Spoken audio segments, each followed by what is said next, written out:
across the UK, on DAB+, on your smart speaker, on your smart TV, and on your side.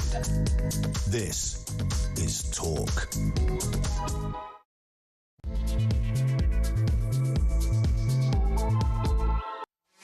There you are. Good morning. I'm Kevin O'Sullivan, standing in for the excellent Julie Hartley-Brewer, and I'll be with you for the next 3 thrilling hours of news, views and topical debate, all the way to 1 o'clock. Get involved, get on the phone and call me on 0344 499 1000, or you can WhatsApp voice note me on the same number, and I promise to play your message out. It is Tuesday, August the 19th. Here's what's coming up. Well, old Donald laid on one hell of a TV show, starring, of course, himself and co-starring his trusty, diminutive new sidekick, Volodymyr Zelensky. As a convincing double act, the little Ukrainian and the large American left a lot to be desired. Then, playing their barely noticeable bit parts, the simpering 7 Euro dorks finally tiptoed into shot to say how much they all wanted peace in our time. Yeah, great. Earlier, Keir and the EU gang were all corralled into a separate room, given a buffet lunch, and told to wait until Trump and Zelensky had conducted the business of the day. Starmer, Macron, Merz, von der Leyen, and all the rest of the rather sad little group from across the pond even had to wait until after the Oval Office press conference before they were at long last allowed to get an extremely minor look in.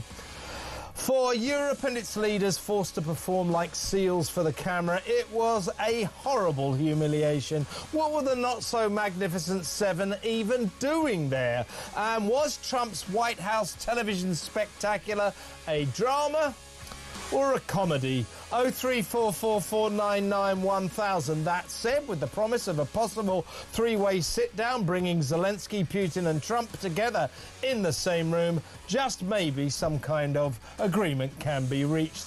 But if the Ukrainian president consents to handing territory to Russia, will the Ukrainian people go along with it? The indications are that they will not. So it's time to cross our fingers, hand it to Donald for at least rather significantly moving the dial, and pray that Putin doesn't do what he is fully expected to, as in swing a wrecking ball through the entire proceedings. But I guess we live in hope. 0344 499 1000. In other news, while two-tier Keir deludes himself that he's a colossus on the world stage, back home, the migrant crisis continues to get worse by the day. And the big question is, whatever happened to the government's latest great deterrent, the one-in, one-out scheme? 13 days after our supreme leader and France's pipsqueak president launched their Swap a Foreigner initiative, what has happened? Oh, I know. The square root of sod all. Nada. Absolutely nothing. Remember the first small boat migrants lovingly caught on film being detained, with an incredible 1 in 17 of them earmarked for return to France? Where are they now? Anyone gone back to La France? Thought not. 0344 499 1000. Meanwhile, as British children are warned to avoid loitering asylum seekers on their walk home from school, extraordinary stories of our national dystopia are emerging from the frontline hotspot Portsmouth. Local councillors say that migrants are being quietly billeted all around the south coast seaside town in houses of multiple occupation without the council's knowledge. And at the town hall that tried to cover up the fact that an asylum seeker was charged with rape, they've come up with the most ridiculous be kind generosity to illegal small boat channel crossers ever. Listen to this. A 40% discount off the cost of hiring beach huts. Remember, folks, over the past 5 years, taxpayers have helped fund the insane asylum seekers support scheme, which has paid for all manner of freebies, video games, driving lessons and driving tests, trampoline sessions, days out to the zoo, trips to sporting events and lots more. This ludicrous largesse has set us back a shocking, listen to this, £6.6 billion. And now we're offering these law-breaking foreigners cheap prices on beach huts, while Brits fork out the full rate. The migrants get a special bargain basement deal. I mean, why? 03444991000. Also today, as the councils in Birmingham and London's Tower Hamlets continue to rip down Union Jacks and St George's Cross flags while allowing the Palestine flag to fly high, Keir Starmer lets it be known that he backs the Patriots, who have adorned hundreds of lampposts with displays of national pride. OK then, Mr Prime Minister, do something about it. Stop the town hall tyrants' treacherous war on our flags. How about that? 03444991000. Plus, after crazy Ed Miliband refused to answer parliamentary questions on the vast number of planet-destroying domestic flights he and his staff plough through, Deputy Prime Minister Angela Rayner also blanks questions about the number of bedrooms in her Grace and favourite apartment in Admiralty Arch. Big Ange insists she can't reveal the opulence in which she lives at taxpayers' expense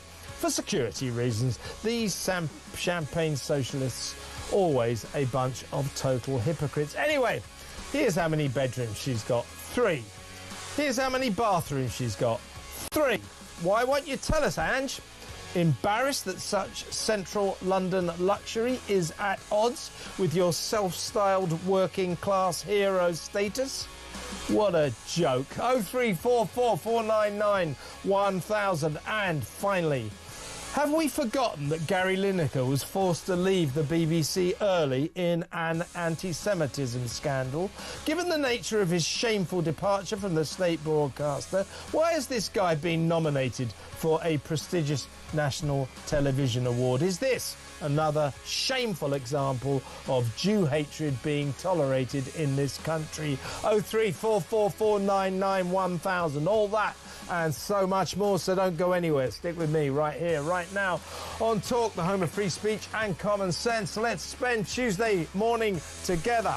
And we've got lots to talk about. Obviously, the TV show in Washington taking priority place in our agenda. So let's go straight over to my first guest. He's the brilliant former political editor of The Sun, Trevor Kavanagh. Hi, Trevor. Hi, Kevin. Good to talk to you again. Always a pleasure. And your seasoned take on what went on yesterday across the pond will be very valued. I mean, I don't want to be pessimistic about this, and I, like everyone, I hope peace is achieved.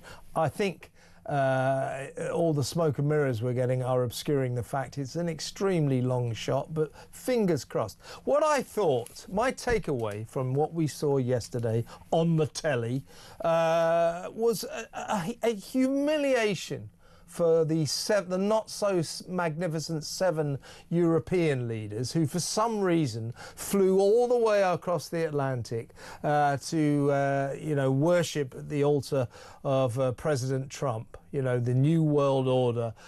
He summons us to discuss a war on our continent. Off they go. Zelensky and Trump go into a separate room to discuss matters alone, while our 7 Euro gang leaders all are corralled into a room where they're given a buffet lunch, and they're not even allowed to stage their walk-on parts, their minor walk-on parts, until after the Oval Office press conference.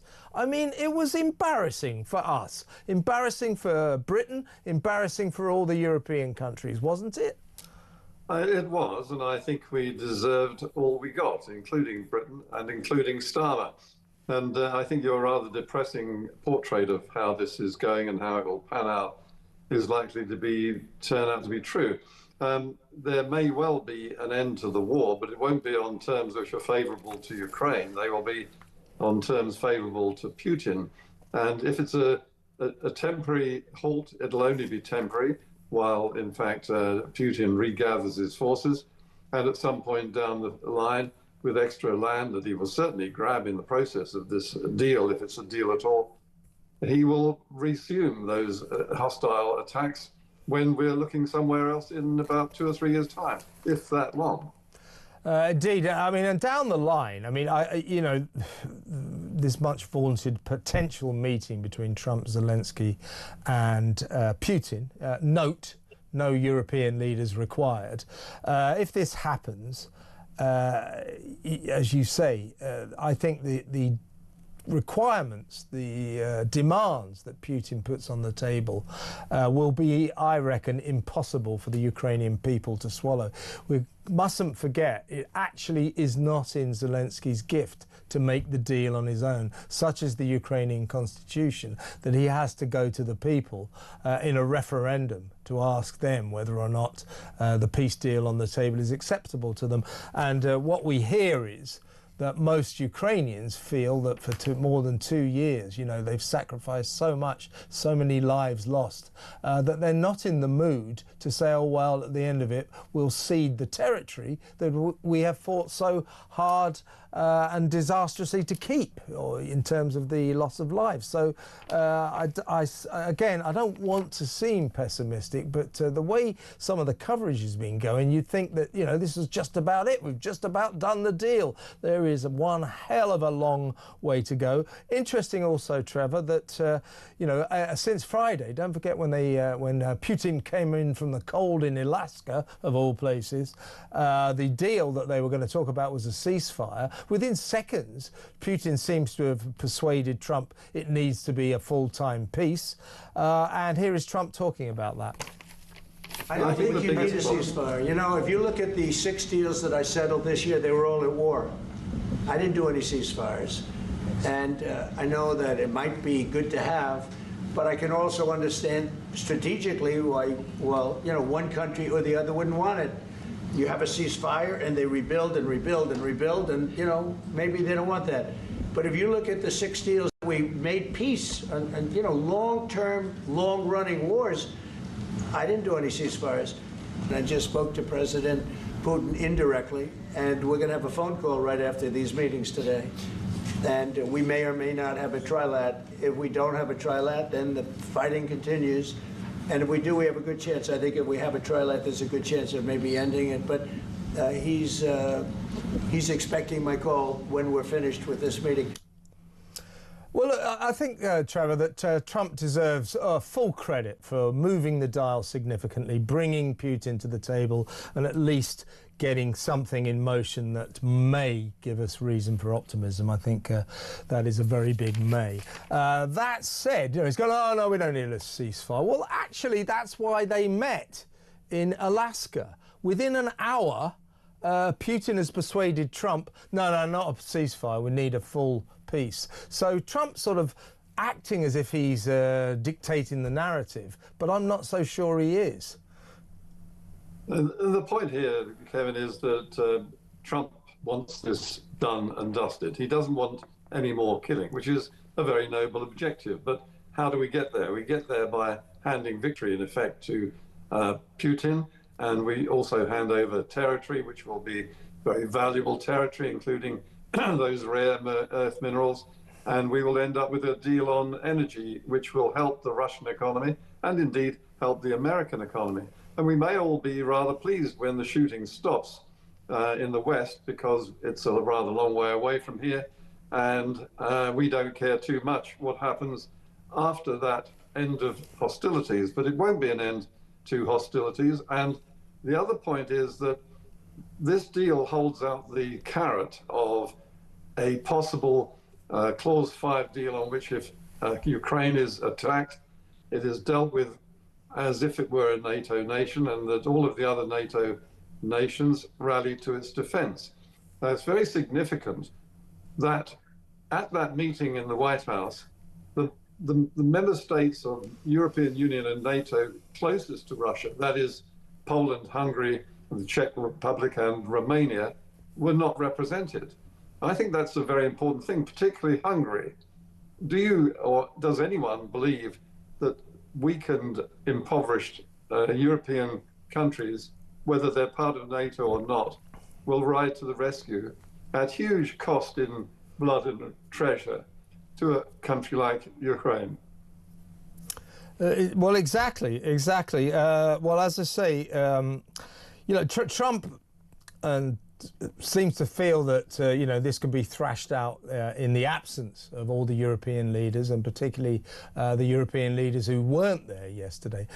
Questions remain as to what the hell Starmer and his 6 buddies were doing there, the not so magnificent 7. Absolutely embarrassing scenes, as they weren't even allowed in until after the press conference. And here is Starmer when he finally got his oar in. Can I start where Emmanuel started, which is we all want peace. The war in Ukraine has had a huge impact, particularly on the Ukrainians who've borne the brunt of it, but it's also had an impact on Europe and on the United Kingdom. There's not a family or community that hasn't been affected. And when we talk about security, we're talking about the security not just of Ukraine, we're talking about the security of Europe and the United Kingdom as well, which is why this is such an important issue. Well, the first thing I want to say there, Trevor, is I hope that the Prime Minister's cold sore, that significant blotch on his bottom lip, heals soon. A lot of people talking about that. He's obviously very run down.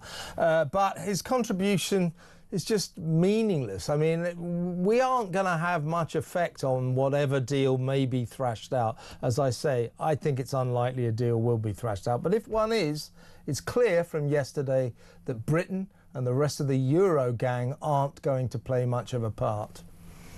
Well, I mentioned that the European states and members of the NATO agreement are certainly not going to rally at their cost and at military risk any serious defense of Ukraine after this is signed and sealed. It's going to fall apart and they will not come to its rescue. But least of all of those who are going to come to the rescue of Ukraine is a Starmer-led United Kingdom. He's talking about sending out British forces to help defend and keep the peace. But as our former Defence Secretary has pointed out, we've hardly got any armed forces to send in the first place. And we're not spending the money we need to maintain a proper defence force. Our military spending is abysmal. And where it is being spent on soft power, not hardware. We're not in a position to do what Keir Starmer is promising or hinting at. This is just empty talk, and frankly, it's typical of Keir Starmer in every aspect of his premiership. Couldn't agree more, and I suspect that when push comes to shove, if it does come to the point where European boots have got to get on the ground, possibly with Americans, although I doubt that somehow, but possibly with Americans. I suspect that the coalition of the willing will swiftly become the coalition of the unwilling. You cannot rely on these Europeans in these circumstances. We're talking about Germany, we're talking about France. War is a difficult proposition for those countries. It's not great for us either. Just before you go, Trevor, always good to talk to you, by the way, a quick take from you on our flag row. We've got 2 councils right now still in the process of ripping down hundreds of Union Jacks and St George's Cross flags put up there in what was called an outpouring of patriotism. This was all hundreds of lampposts in Birmingham and Tower Hamlets in East London. Both councils ripping them down, ridiculously saying they're a risk to life, they're dangerous, although apparently the Palestinian flags that they've left flying high and proud are not a risk to life. Now, a lot of people are very angry about this. You know, why is our flag to be ripped down in shame while the Palestinian flag continues to fly? Well, Keir Starmer, through his number 10 communications operation, has let it be known that he's in favour of the Patriots here, that he thinks that what they did, putting these flags on these lampposts, was great. Well, shouldn't he do something about it and stop these town hall tyrants and their war on our national flag? You're talking about Keir Starmer, Kevin. I mean, would you rely on him to do anything that he promises? I mean, look, this would be comical if it were not so dangerously sinister. These are the symptoms of a country sleepwalking into basically a religious war on the streets. The difference is that Britain isn't very religious, but the people who are putting up these Palestinian flags and other flags representing the Muslim communities, which are very close to being the majority in some of these areas. This is a serious dispute and a break in the civic structure of our country. And it inevitably is going to lead to more protests and maybe increasingly angry and even violent protests by people who have been deemed to be far right by this Labour far left government, when in fact they're normal citizens trying to protect themselves, their families and their children from a changing society which has dismayed so many people. And I've been talking to a number of people outside politics, people who have moved to places like Dubai, who when they come back for their tax-free periods of, 3 or 4 months, find themselves absolutely dismayed by the way that this country has deteriorated, just traveling around from the airport to their homes, from their homes into London. And they've seen in the space of months, perhaps a year, in fact, the length of time that Keir Starmer's been Prime Minister, the deterioration visible on the streets of this country. I'll tell you what, Trevor, it's very depressing, and I think those of us who continue to live here and endure it can feel it palpably. Something is going badly wrong with this country, and the people at the helm, this Labour government, are incapable of doing anything about it. It's very, very worrying. But great to talk to you as always, Trevor. Thank you so much for your time. Trevor Kavanagh there, former political editor of The Sun. Let me know what you think about what happened in Washington and indeed our flag situation. If the Prime Minister supports the patriots who put up these Union Jacks and St George's Cross flags, why doesn't he do something about it? Why doesn't he tell these councils to stop ripping these flags down? Isn't it about time we reclaimed our flag and showed some pride in this country? Is Keir Starmer actually capable of that? Let's see. 03444991000. When we come back, we're going to talk about the migrant crisis and the most ludicrous slice of be kind generosity to asylum seekers you have ever heard. Stay tuned.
I think it's really fantastic that people are putting flags up everywhere, particularly as Birmingham Council think that the Union flag should come down, but others should be proudly flown. It's insulting and disrespectful, but it's fantastic that people are flying them out, Mike, and I think that it's sort of symbolic and representative of the fact that on the first hand, many people, maybe the silent majority, actually feel very proud still to be part of Britain.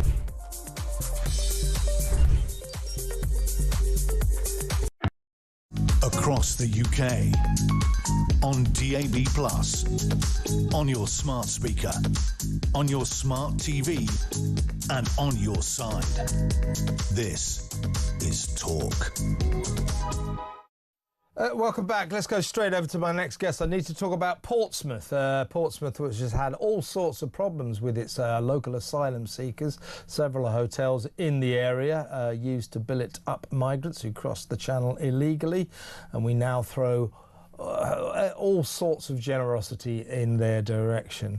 And one of the things that they're offering in Portsmouth, bearing in mind that Portsmouth is the council that not so long ago tried to cover up the fact that an asylum seeker had been charged with the rape of a local woman.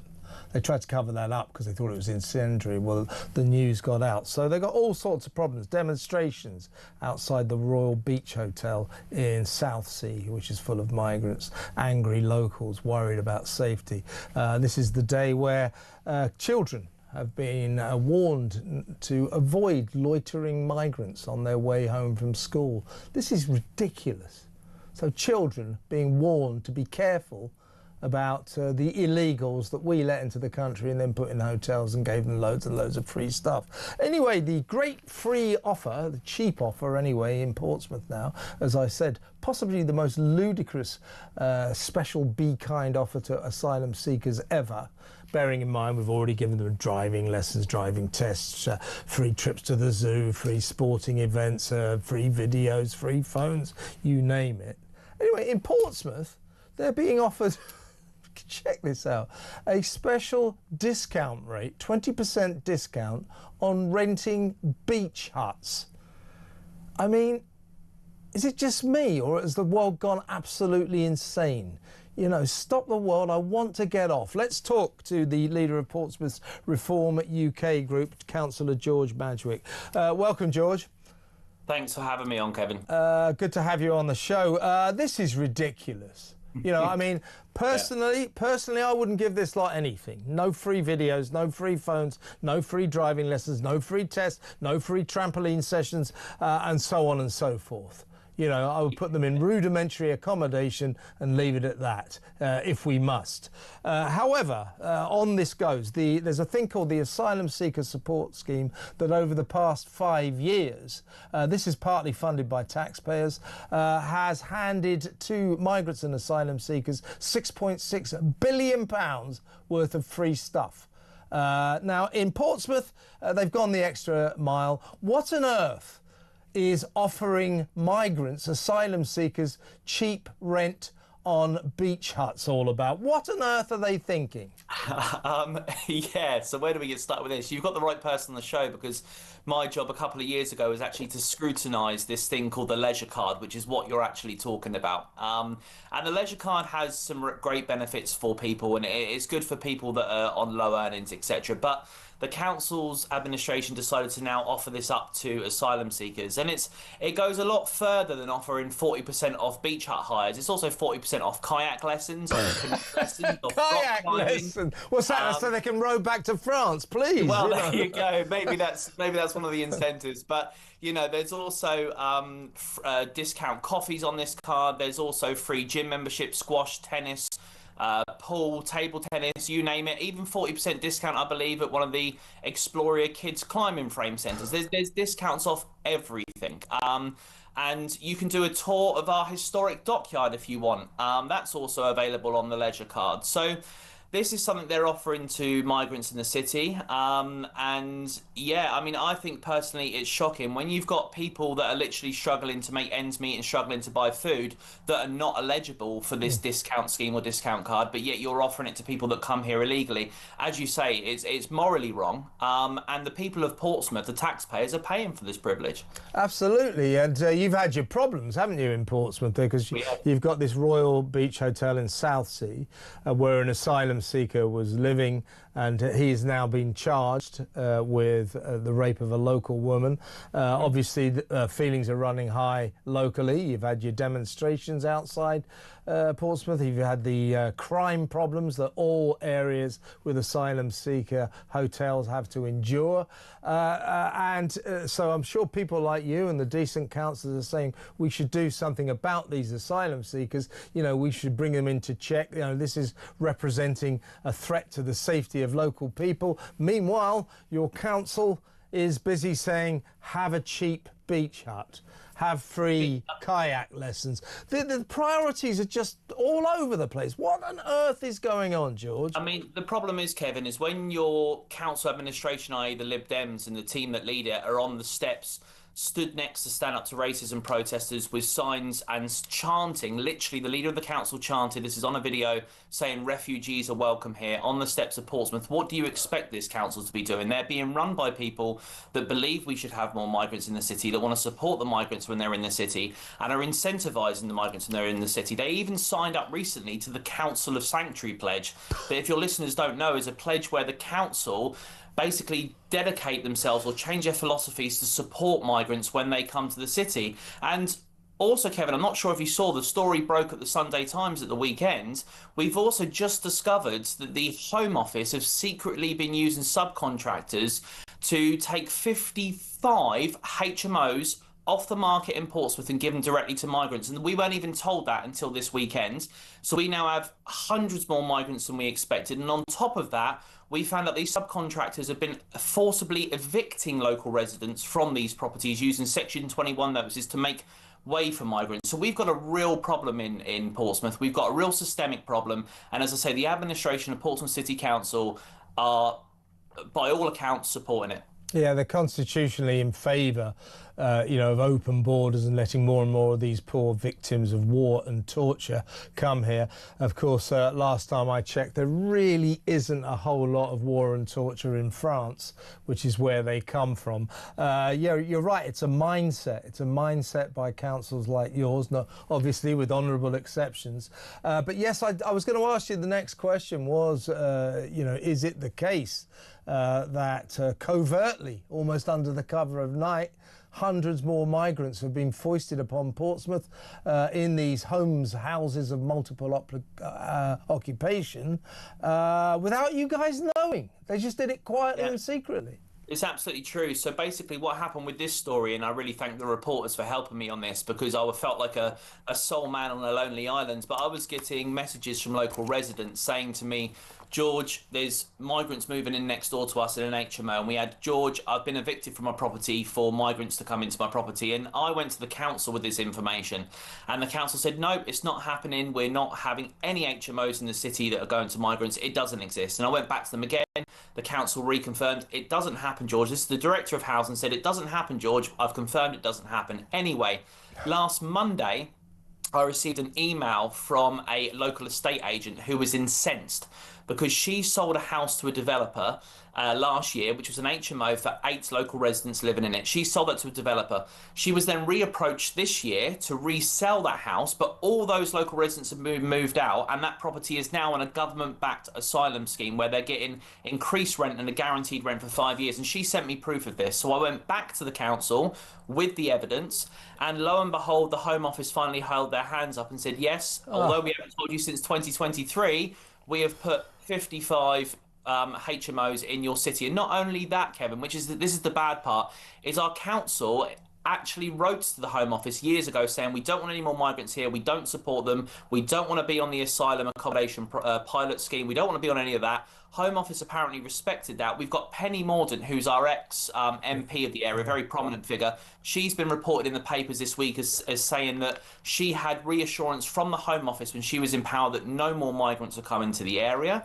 And that was when her own government run the Home Office, and here we are. They were put in secretly behind closed doors without even telling the local council. It's honestly, Kevin, it's a sham. I mean, what you're talking about there, George, with 10 houses of multiple occupations, that's probably you've got about 500 migrants foisted on your community that they didn't tell you about. This is a disaster, George. We'll keep in touch. Really good to talk to you. Thank you so much for your time. Councillor George Madgwick there, he's the leader of Portsmouth Reform UK Group. Well, you heard what he said. First of all, cheap beach huts for migrants. That is the most ludicrous freebie ever, isn't it? Also, what he's just said, that they're secretly moving in more and more migrants in houses of multiple occupations that the council didn't tell councillors about, or the locals. It's all going wrong, folks. Next up, we're going to talk to Mark Francois, Conservative and Shadow Defence Minister, about events in Washington. So stay tuned for that.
across the UK, on DAB+, on your smart speaker, on your smart TV, and on your side.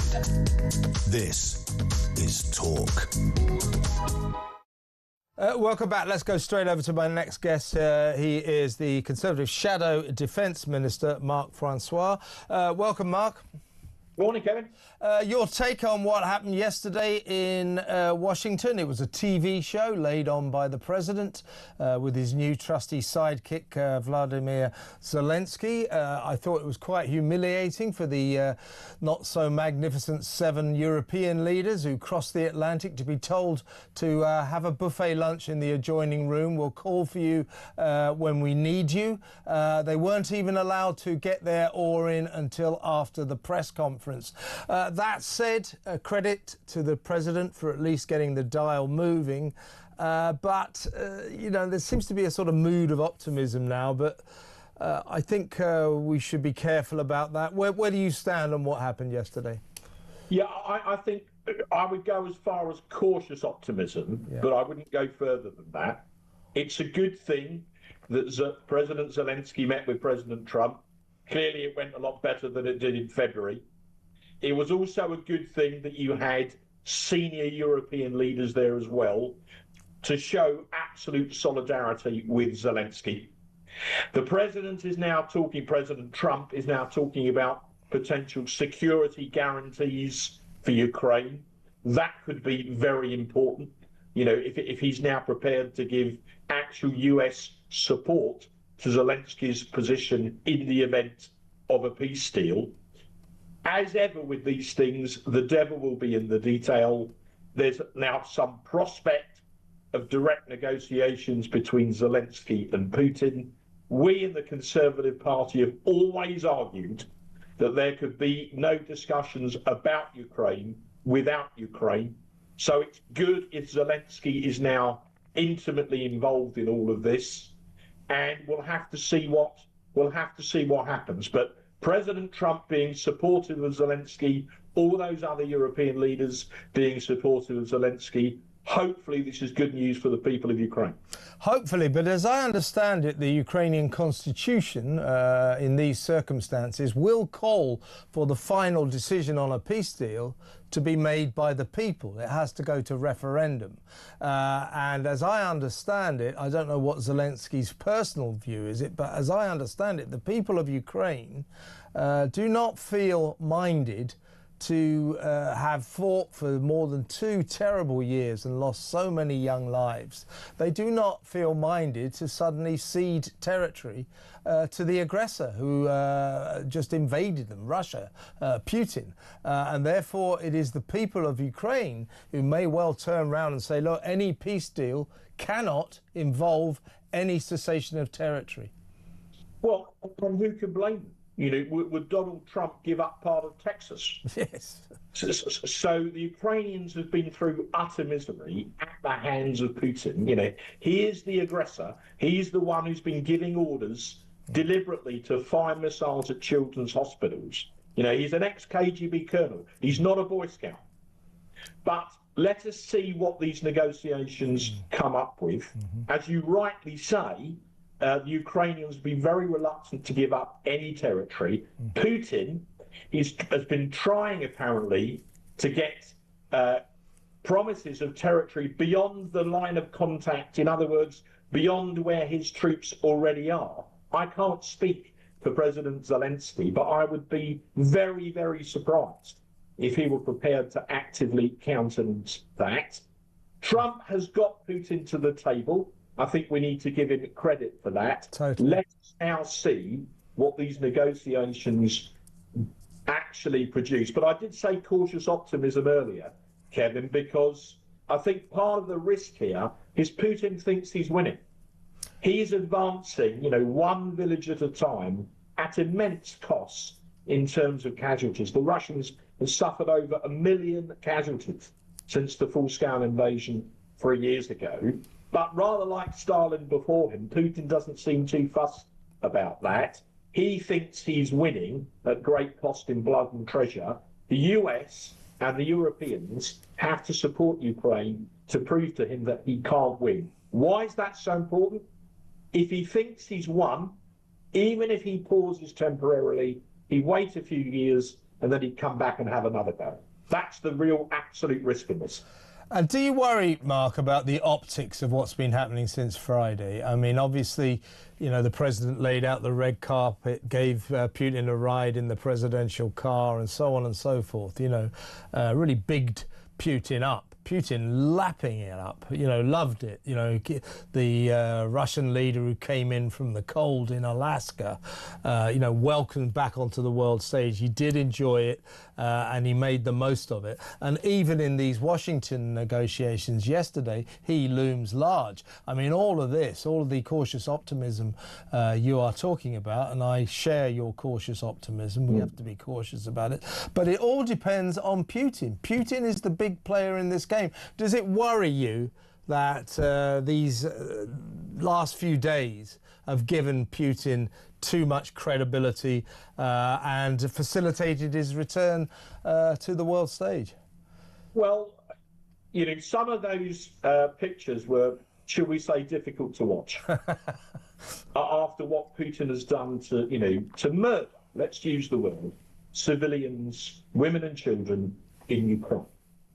But we would all like to see an end to the war, but it cannot be at any price. There was a World War I famous admiral we had called Sir Jackie Fisher, who famously said, ultimately all nations desire peace, but peace on their terms.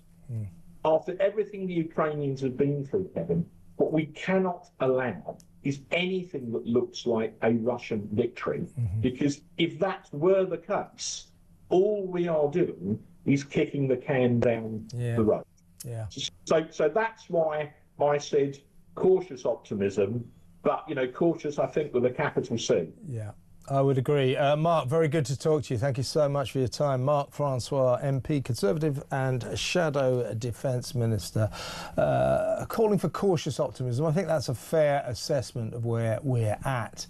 I would say very cautious. I think the problem here is, you know, it's amazing to me the way the media gets like dazzled by all this. You know, the razzmatazz of Washington, Donald's TV show. And by the end of yesterday, most of the TV channels, they're acting as if, oh, it just needs a stroke of the pen and that's it. The Ukraine war's over. Oh no, there's a certain Vladimir Putin off stage at the moment, who my guess is ready to swing a wrecking ball straight through all of this. He will, in my view, demand great swathes of Ukraine, and his demands will be impossible to meet. I'm sorry to be pessimistic, but I think someone, at least someone, and if it falls upon me, so be it, has to be realistic here. We got a TV show yesterday. And the real world is beckoning. So let's see what happens. Next up, we're going to talk about Angela Rayner, the Deputy Prime Minister, working class hero. A working class hero is something to be, as John Lennon said. She's not much of a working class hero, though, is she? For all that, I'm, you know, council estate, I've got my own buy-to-let, I've got my own house and all that, you know, for all that, yeah, I'm one of you. I'm one of you. I'm a worker. I didn't go to public school. No, you didn't, did you? But you're still a champagne socialist. She's living in Admiralty Arch, in this fabulous Grace and Favour apartment that we pay for, right in the middle of London, one of the swankiest addresses around. She's also got her own house up north. Anyway, she refused to reveal in a parliamentary question how many bedrooms or bathrooms she's got. She said for security reasons. Nah. That's why she didn't want... The reason she didn't want to tell us is because that drives a truck straight through her working class hero image, doesn't it? Well, stay tuned, and after the break we'll have a chat about it, and I'll tell you exactly how many bedrooms and bathrooms she's got in her fabulous, swanky Grace and Favour Admiralty Arch apartment. We'll let you know that after these messages. Stay tuned.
I think it's really fantastic that people are putting flags up everywhere, particularly as Birmingham Council think that the Union flag should come down, but others should be proudly flown. It's insulting and disrespectful, but it's fantastic that people are flying them out, Mike. And I think that it's sort of symbolic and representative of the fact that on the first hand, many people, maybe the silent majority, actually feel very proud still to be part of Britain.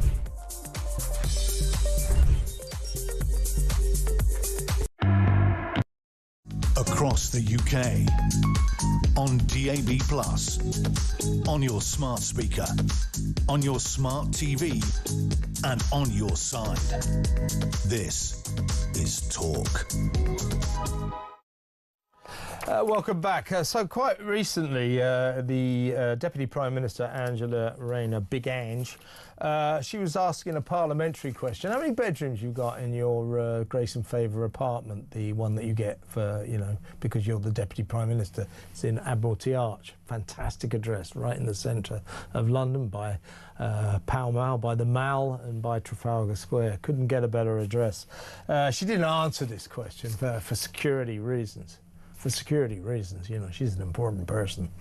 The real reason, I would suggest, humbly, unhumbly, is that she doesn't want us to know the opulence in which she lives at our expense. She doesn't want to know the opulence that she lives in, because that would ruin her working class hero image, wouldn't it? Let's talk to the economics editor at The Spectator, Michael Simmons. Hello, Michael. Hello. There was a Freedom of Information request that went in subsequent to Angela's refusal to say how many bedrooms she's got. So we can now exclusively reveal, or not that exclusively, but we can reveal that at Admiralty Arch, this working class hero has 3 bedrooms and 3 bathrooms. Fabulous view of Buckingham Palace, one of the best addresses in London, a typical working class hero, a typical champagne socialist who tells us, I can't tell you how many bedrooms I've got because of security reasons. It's not that, is it, Michael? No. I mean, it's for the reasons you say. And to be clear, you know, the Tories, when they were asking these questions and putting in the Freedom of Information request, they already knew the answer, of course, because they had previously been in this building. So it's a bit cheeky. But what I would say is by the way, I've got no problem with Angela Rayner living there. I think people that are in, you know, high offices of state, it's daft to pretend that they should, you know, not live in nice conditions and not be in the centre of London. But Angela Rayner is ridiculous to try and hide it. You know, just be honest about it. She thinks that her popularity, which she has within Labour members, will span out across the country because she tries to pursue this working class image. But that's not how working class people actually think. Working class people are super aspirational, right? So they want to do well in their lives. They want to, you know, get better homes, get better jobs, etc., etc. What they don't want to see is somebody that has come from the same background as us, and then, you know, climb up into the position of Deputy Prime Minister and pretend that you're still, you know, living a sort of hand-to-mouth existence. It's just ridiculous. So she should just be totally honest and say, yeah, I do live in this nice accommodation, but I'm the Deputy Prime Minister. Exactly right. And she's, of course, she's got these, it was kind of confusing, but I think she owns at least 2 homes up in the north. She got a right to buy one through the Thatcher scheme, and she had another home as well. So she got this nickname during that drama about whether or not she'd been completely open about her property arrangements.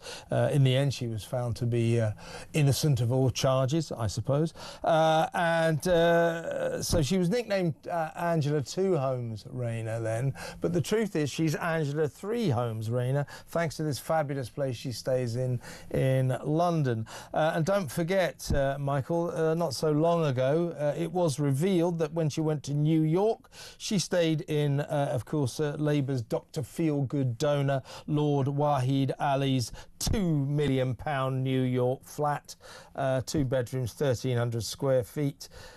So this is a working class girl. I've got nothing against this, by the way, but this is a working class girl who comes from the bottom of the ladder, who these days is living in some style. Good for her, but typical of her ilk, she's embarrassed about the luxury she now enjoys. I don't think she should be, do you? Yeah, no, I totally agree. I think she should be proud of it. I mean, whatever, I don't personally agree with a lot of sort of the policies that Angela Rayner espouses, but I don't begrudge her, you know, working hard to get to where she's got to, and she should be proud of it.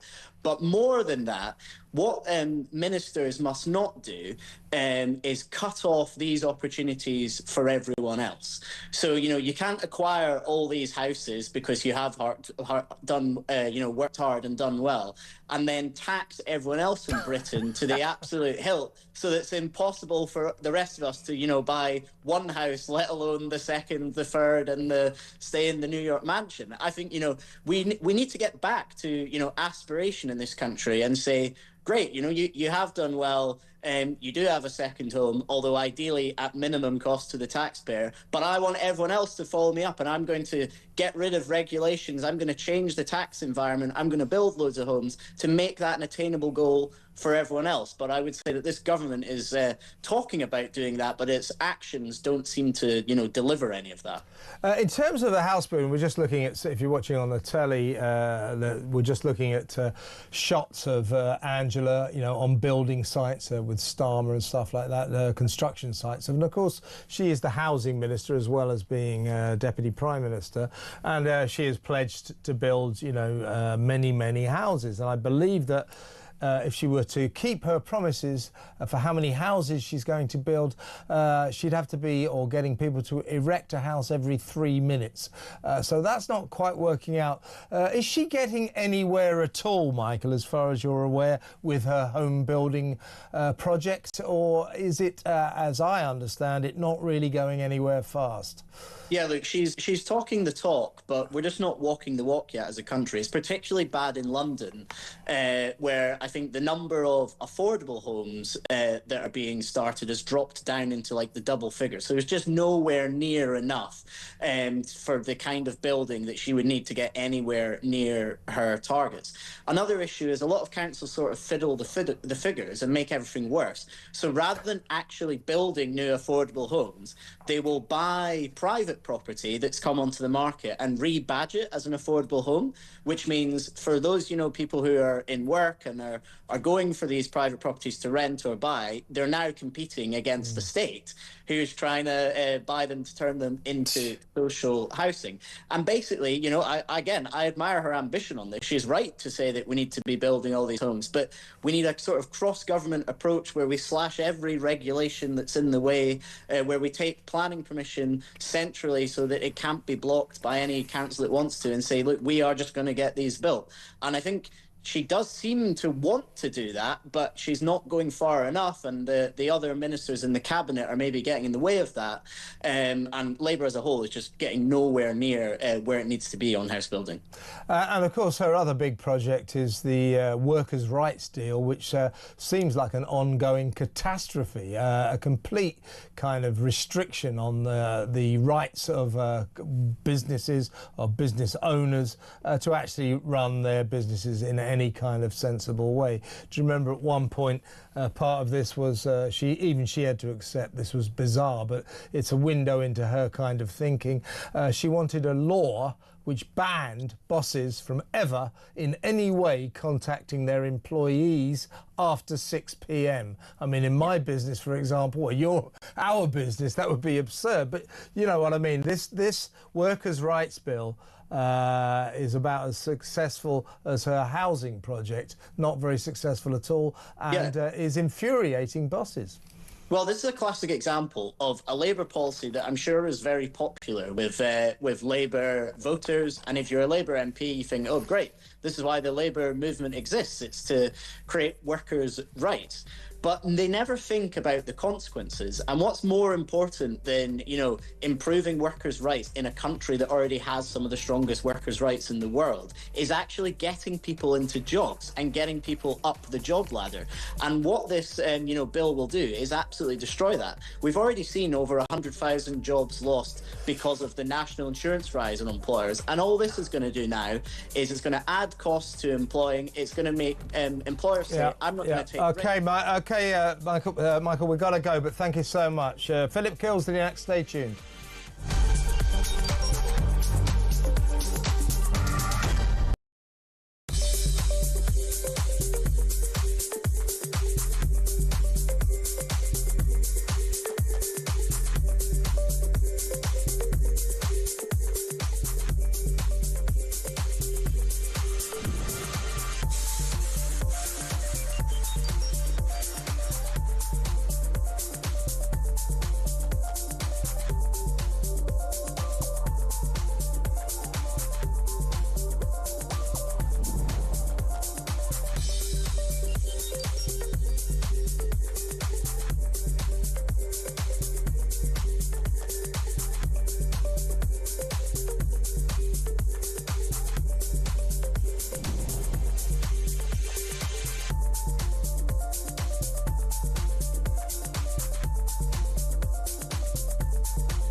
across the UK, on DAB+, on your smart speaker, on your smart TV, and on your side.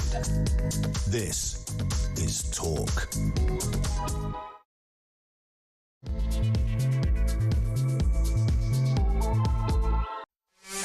Welcome back. I'm Kevin O'Sullivan. I'm in for Julia Hartley-Brewer. And Alex Phillips was supposed to be here, so I am the last resort, always. Alex isn't very well, of course. Julia sent us some nice pictures of herself on holiday in the south of France, diving and things like that. I'm so pleased she's having a great time. Right. The rest of us, we're still at work. Right, in a little while, about 20 minutes or so, we're going to be taking your calls and your messages. 03444991000.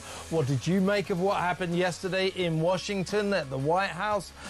Is it going to be peace in our times, or do you share my pessimism? But as I say, we all hope for the best, but I'm not so sure. And didn't you think it was humiliating for the not-so-magnificent €7 leaders? You sit in that room, here's a buffet. We'll call for you when we need you. We're going to have a press conference. You can come in after that. Unbelievable. Unbelievable. What was the point? Why were they there? Old Starmer with his coleslaw, he took off coleslaw, I called it then, didn't I? Cold sore. We think he's on vacation in Scotland or something, but anyway, he broke off from his vacation to fly all the way to Washington, frankly, for no apparent reason. Okay, it's show of solidarity, but that was about it. It's ridiculous. Well, are we going to play any part in this peace process? I don't know. 03444991000. Want to get your take on the ongoing flag wars.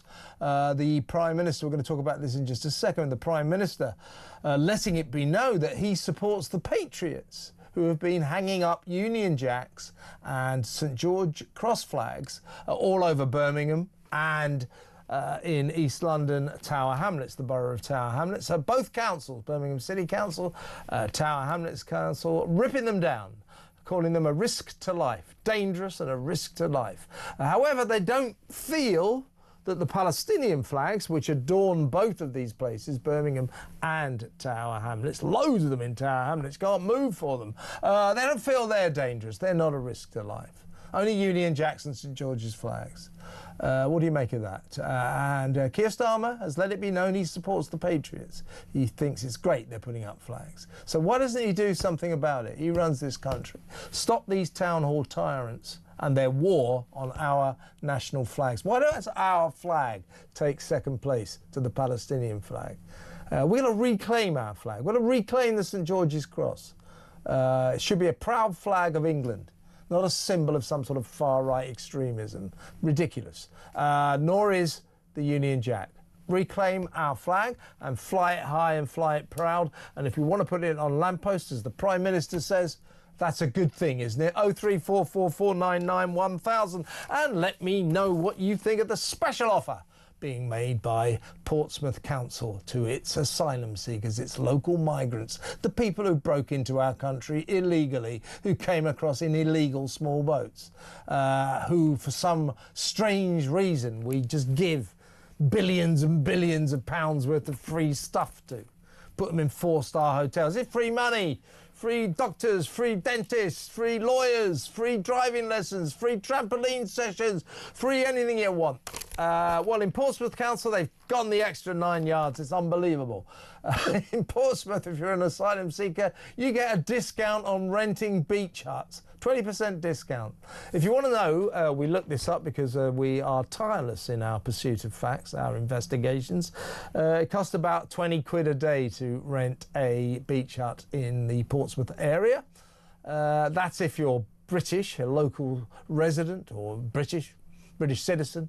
But if you're an asylum seeker, a law-breaking asylum seeker, you get 20% off. That's it's 15 quid, isn't it? Is that right? No. Probably 16 quid, something like that. Anyway, I'm not here because of my mathematical skills. So let me know what 5%, 15% of 20 quid is, and then I'll give you the answer. But seriously, folks, that is insanity. It's the epicenter of this madness, this ludicrous largesse with which we shower these asylum seekers who come over here illegally. 03444991000. By the way, whatever happened? Whatever happened to the one in, one out scheme, the great deterrent? Those first migrants chosen to be part of the one in, one out scheme 13 days ago. Where are they? What happened to them? Is anyone going back to France? It's not coming to anything, is it? 03444991000. Let's go to my next guest. He is Senior Fellow at the New Culture Forum, Dr. Philip Kilsley. Hello, Philip. Hi, Kev. Good morning. It's great to see you again. Good to see you at this unusual hour for us. Well, let me get your take on this flag row, which is escalating, to be honest with you. Strange development today. So as the councils, both in Birmingham City Council and Tower Hamlets here in London, in the east of London, continue to rip down these flags, Union Jacks and St George's Cross flags that have been put up in what's been called an outpouring of patriotism. So these two councils ripping them down, ludicrously saying, oh, they're a risk to life, they're dangerous. Rubbish. You know, the leader of Tower Hamlets Council sort of angrily saying, we're going to get these flags down as soon as possible.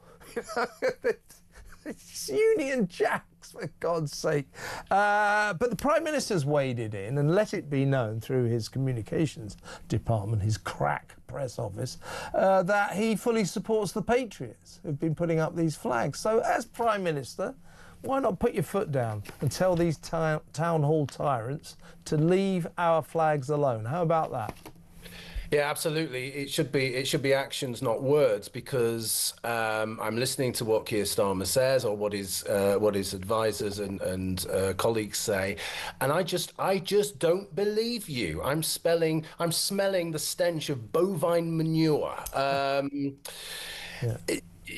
Keir Starmer is the representative, the figurehead of the ideology that is anti-British, anti-Western, anti-white, anti-heterosexual, all the rest of it, okay? And he was that right up until the moment that reform started surging in the polls, okay? And now he's in this ridiculous situation where he can't do right for doing wrong, and this is a really good example, Kev. Right? Okay. So he comes out saying, "Well, I support the pro flag wavers." You know, I don't believe him because he's so nakedly opportunistic, okay? So I'm against him because of that, right? If he came out and said, I don't support them, I would be against him as well. And I think so many people are in exactly the same position where no matter what he says, they don't believe him because he is, like I say, so nakedly opportunistic. And we've got this situation here in Tower Hamlets specifically. There's this mayor here, Luftar Rahman, okay, who was guilty of electoral fraud in 2015, Kev, who is the leader of the Aspire party, which is, look them up, viewers, which is pro-Palestinian, okay? And we're talking about Gaza here. We're talking about the most oppressive, militaristic, brutal regime on earth. It makes North Korea look like the Cambridge Folk Festival, you know, and the Palestinian flag has become this symbol, hasn't it, of a balkanized society. We are living in a sectarian society now, and it's just so great that these English patriots, who are often mothers and daughters and mums and dads, we've talked about this before, generally people with good hearts who are frightened about what's happening to their country. It's great that they're standing up against this symbol of brutality, that these idiots who are so anti-British. It is just great, but I come back to the central point which I'm making here. I don't believe Keir Starmer, and whatever he says, I'm just not on board with it. Yeah, I agree with that. Of course, you can't believe it. You know, how do you know when Keir Starmer's lying? His lips move. His lips moved a little bit in Washington yesterday, but not much. Not allowed to get much of a word in. But in terms of our flags, there is this feeling that a lot of people around the country, particularly in Birmingham and, of course, Tower Hamlets, are starting to say, listen, you know, we know that. We see what Starmer is doing in Chagos and generally around the world, that he just wants to give away British power, that he doesn't seem to have any patriotism, he doesn't seem to care about this country. Well, we do. Well, we do. And we're sick of this kind of almost official shame that we have as a nation in Britishness. Oh, we're colonial, we're imperial. You know, I'll put the Palestinian flag up, but don't put the Union Jack up. Oh, not that dreadful St George's Cross flag. We all know what that means. Well, what it should mean, and what we have to get back to, is it should mean it is the national flag of England. Scotland, quite rightly, very proud of its flag. Northern Ireland, very proud of its flag. Wales, especially proud of its dragon flag. You know, why is it that the English flag is seen as some sort of symbol of shame? Same for the Union Jack. And I think these people in Birmingham, Tower Hamlets, and I suspect it's going to grow, are saying enough of this. Enough of this. We want our flags back and we want to be proud of them. Yeah, I think you're absolutely right. I think we're going to see much more of this. What's it called? Operation Raise the Colours. It's called, isn't it? Yes, that's right. I think this is going to absolutely grow over the next few months, and I'm delighted that it's going to be, because the flag is a really good symbol, isn't it? These people who hate our flag, they love every other flag in the world, don't they? You know, they love the progress flag, they love the rainbow flag, they love all of these identitarian nonsense flags that mean absolutely nothing. But they also love, you know, the Palestinian flag, and I keep coming back to that because that is essentially, you know, it's a symbol of hatred. You know, it's the modern day version of the swastika, because it goes with the phrase "from the river to the sea," and that means removing Jews from Israel. It all goes back to that stuff. Now, first of all, it doesn't have any bearing on our society other than that Jews are in danger in this country. The Palestinian flag, it's not a country, it's a fantasy country. It's never existed and it never will exist. This is the Gaza Strip we're talking about here, and yet somehow it's become symbolic of everything that's anti-British. Now, I think that says an awful lot, because our flag is about decency, it's about British culture, and we are generally a force for good in the world, you know, and I think we should bear that in mind. These people are it's just ideological. They are just here to undermine us, and it's easy to talk. It's like Keir Starmer. It's like you just said before, all Keir Starmer will do is all talk and no action. These people, I just say to them, okay, you know, if you hate this place so much, if you hate our flag, if you hate our country, if you hate our culture, if you want to make it so poisonous, then please, the door's open. My God, we know we've got open borders, though it works the other way as well. Please go. Please feel free to go. It really should be. We're in a situation now, we're in a crisis situation now, where we need to show solidarity. We need to show support. We need to show patriotism for our country, okay? And I think it's very, very important that this wave of protests, which are actually about love of country, patriotism, and also about community. I mean the real sense of community, Kev. I mean mothers and daughters being safe on the streets of this country. That's what it's about, and more of it. That's what I say. Absolutely.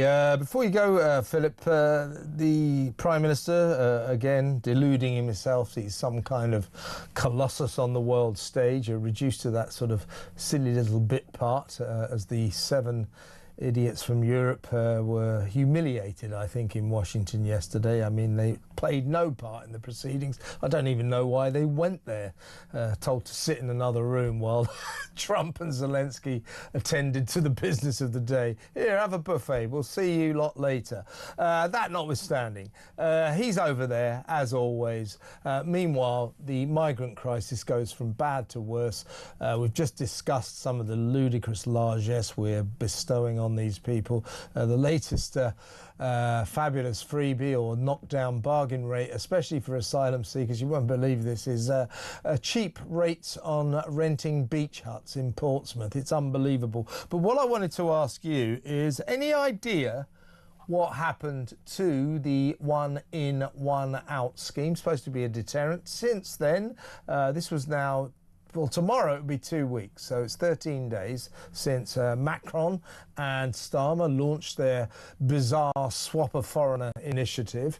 The very next day, I seem to remember, it was either the Wednesday or the Thursday, we were shown footage of the first migrants earmarked for the scheme being detained in Manston and ready for one of them, 1 out of 17, to be picked to be deported back to France, swapped with one of their migrants.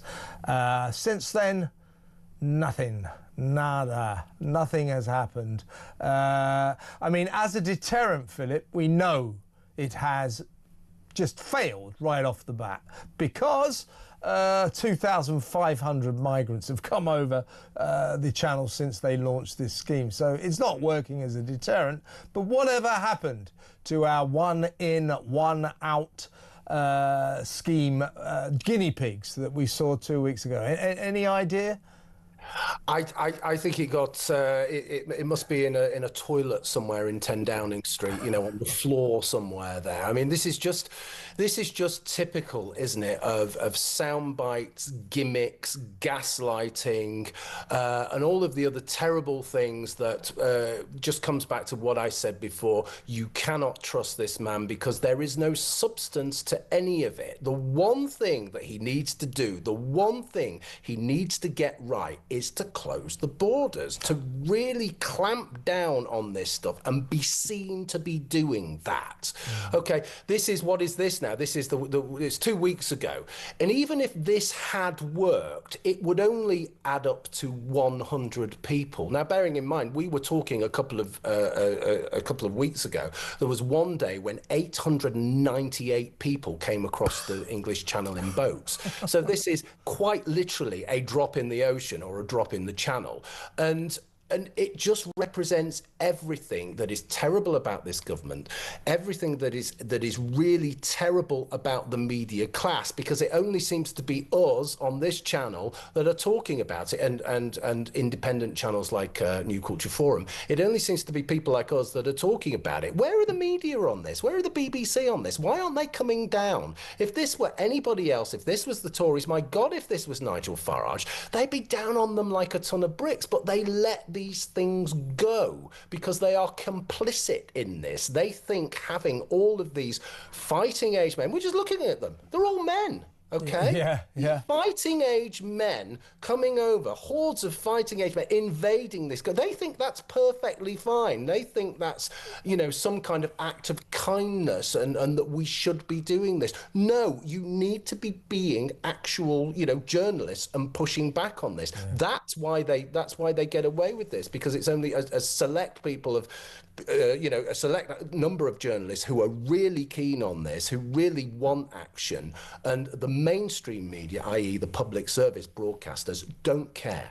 Yeah, and if you watched yesterday's proceedings at the White House and you listen to the telly, you'd think, you know, it's peace in our times, just a stroke of a pen and we're there. No, we're a million miles off peace, but you wouldn't know that from the media. And as for these migrants that keep coming over, as you say, nearly all young men, I've got a new kind of classification. People say, oh, they're young men of fighting age, young men of working age.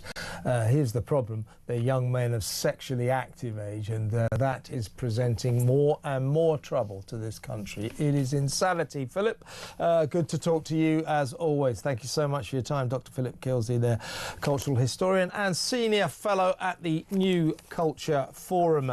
We're going to go to break now. When we come back, I've got a good call waiting. We're going to take your calls. I got one from Portsmouth, so that'll be interesting. Your calls, 0344 499 1000. Let's talk. It's good to talk on Talk. That next, stay tuned.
I think it's really fantastic that people are putting flags up everywhere, particularly as Birmingham Council think that the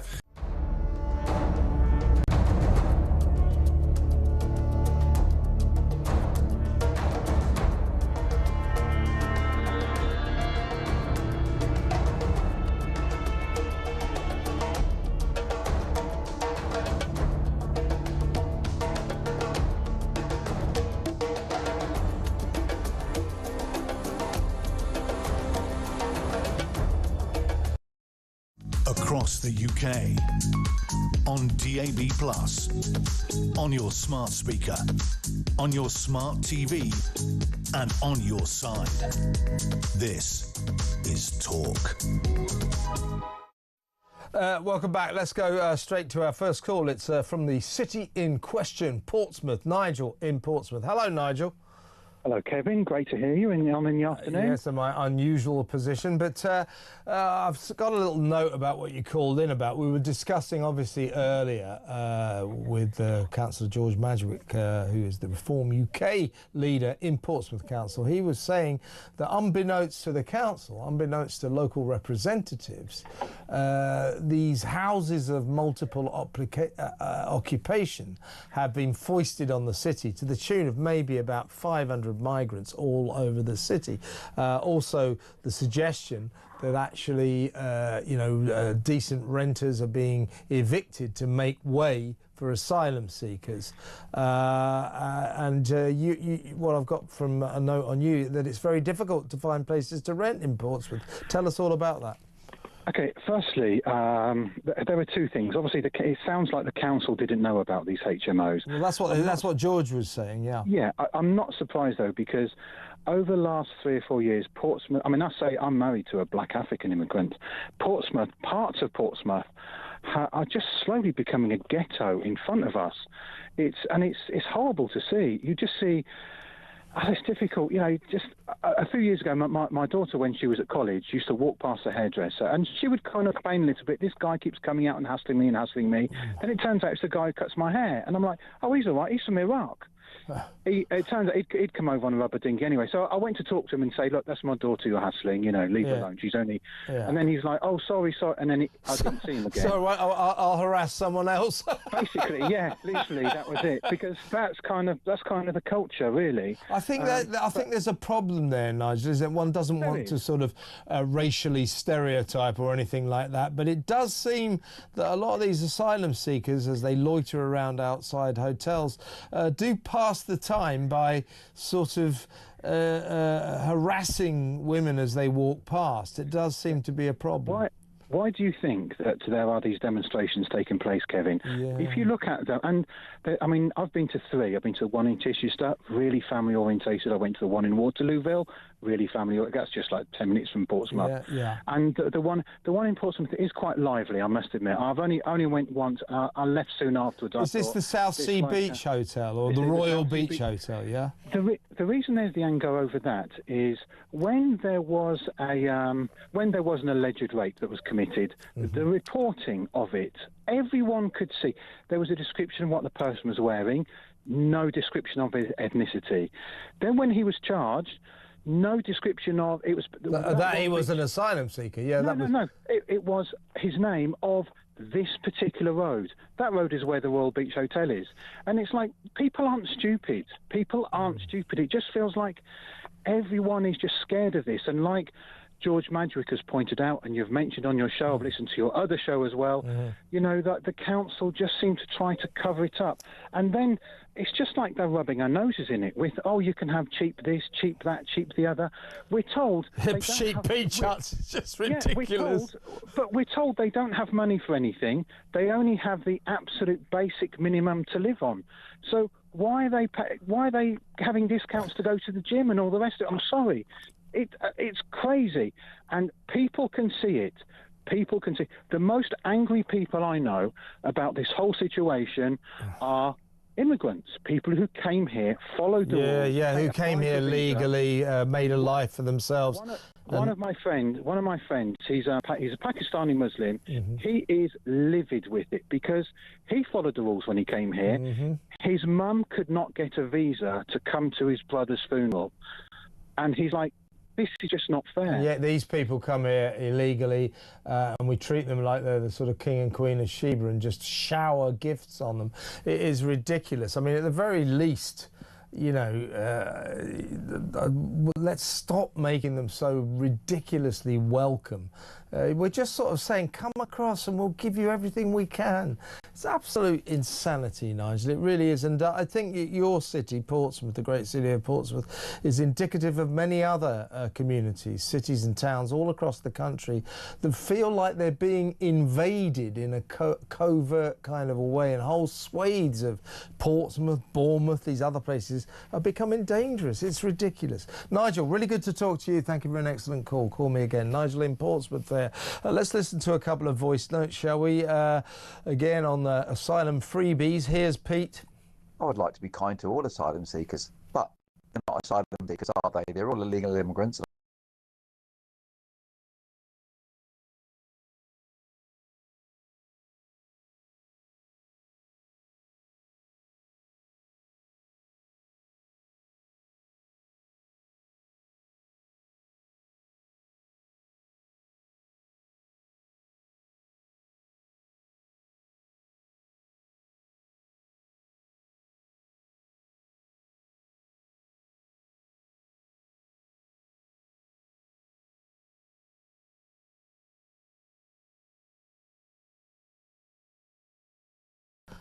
This is taxpayer funded. £6.6 billion has been spent giving asylum seekers, you know, migrants who crossed the channel illegally, who broke into our country unlawfully, £6.6 billion giving them free stuff. This is apart from the 50 quid a week we give them benefits, free doctors, free dentists, free accommodation, of course, free food, and most importantly, free lawyers to fight their case to stay. Then we start giving them free driving lessons, free driving tests, free video consoles, free video game systems, free phones, and free trips to the zoo, free trips to sporting events, and on it goes. Free trampoline sessions, remember that one? Madness, absolute madness. So we're learning today that apart from cheap rates on renting beach huts in Portsmouth, migrants can also enjoy cheap rates on days out kayaking. Yeah, why don't you get on a kayak and just keep going, and go back to France, save us a few quid. Seriously, I'm with that. You know, why? I don't want to be cruel to them, but I don't want to be kind to them. Sends the wrong message. No wonder they keep coming. That's why they're invading this country, because we are so insanely kind to them. You know, there comes a time when you have to draw the line at this sort of generosity, this British generosity, and we've reached that point, if you ask me. Here's another voice note, Kevin, on the beach huts. Kevin, they get 100% discount on those beach huts and everything else, because who the bloody hell's giving them the money to buy the things anyway? They're not earning it, are they? Yeah, it's a good point, that. Yeah, I mean, we've given them the money for them to hire the beach huts. Can you imagine asylum seekers down there, you know, in the Royal Beach Hotel in Southsea? Oh, should we go down the beach? Let's go and rent a beach hut. I mean, this is insanity, folks. We are trapped in a swirling mass of madness. Stop the madness. Stop the planet. I want to get off. 0344 499 1000. When we come back, we're going to talk about this Constant Martin woman. She's the sort of aristocrat who went on the run with her baby and essentially killed her baby, got done for manslaughter. The poor little thing died when her and her dodgy boyfriend, an American, went on the run and started living rough. Well, she's still very aristocratic in her ways. She completely destroyed her court case, or tried to, shouting and screaming and demanding this, that and the other. And apparently she's doing it behind bars as well. I'm suggesting that we take Constant Martin, her ladyship, and say, you're in jail now for a really horrible offence and you're causing too many problems. So this is solitary confinement. Spend 3 weeks in there and then come back to us. Why don't we get tough with these people? We'll talk about that next. Stay tuned.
across the UK, on DAB+, on your smart speaker, on your smart TV, and on your side. This is Talk. Welcome back. As I say, let's talk about Constance Martin. She is the aristocratic heiress, got a load of personal private money, you know the type. She's been hanging out with this guy called Mark Gordon. He's an American, and he came over here, and they had a baby, and they went on the run, and the poor little thing died while they were living off-grid in tents. They've both been convicted of gross negligence manslaughter following a retrial last month. Now, this woman, Constance Martin, there she is on the left if you're watching, she caused havoc in her trial, stamping and screaming and demanding this, that and the other, to the point where the judge was, almost literally tearing his hair out. He said he's never seen anything like it. So she sort of parted company with her aristocratic family, but she still thinks she's the Queen of Sheba or something. And apparently she's now residing in a prison called HMP Bronzefield. Gordon, meanwhile, is locked up in Belmarsh. They're awaiting sentence. And apparently she's causing absolute mayhem in this prison, shouting, screaming, disturbing all the other prisoners, demanding this, that and the other. I say, listen, Constance, you're in prison now and you can't behave like this. And if she carries on, I say, that's a solitary confinement cell. Spend a couple of weeks in that and come back to us. Discipline her, for God's sake. Let's talk to former Met Police Detective Chief Inspector Mike Neville. Hello, Mike. Yes, hello, Kevin. I mean, we've got a problem here. This is indicative of, I think, what goes on in a lot of our jails, male and female. They have descended, if you like, into becoming holding pens, warehouses for lawbreakers who are just kept inside them, and pretty much allowed to do what they like. But this woman is apparently causing all sorts of problems, will not do what she's told, shouts and screams, causing havoc for the wardens and the other inmates, and very, very full of herself, the big I am, I'm an aristocrat and all this kind of thing. What she is a lowlife, a horrible little lowlife, a moron by the sounds of it, who has been convicted of this horrible offence, gross negligence manslaughter, as she and her boyfriend, Mark Gordon, an American, flitted around the country living off-grid in tents at the wrong kind of time of year, and the poor little tot died. So she's a scumbag, she's a lowlife, and being allowed to act as if, she's the queen of the castle. Well, I think the prison should turn around and say, right, we've had enough of this. That's the solitary confinement cell. Get in there. We'll let you know when you're coming out. How about a bit of discipline for this woman? Well, we could do with a sort of within these walls for whoever's old enough to remember the prison scene. Yeah, I do. Googie Withers. Googie Withers was the star. Maybe Mr. Mackay could be posted in there, because this woman is dreadfully entitled, isn't she? And she's cost the country a fortune and the life, most importantly, the life of that poor little baby. And she's already had 4 of children taken into care. At her trial, she went through 14 different barristers, and we all paid for those through a bizarre behaviour, entitled behaviour.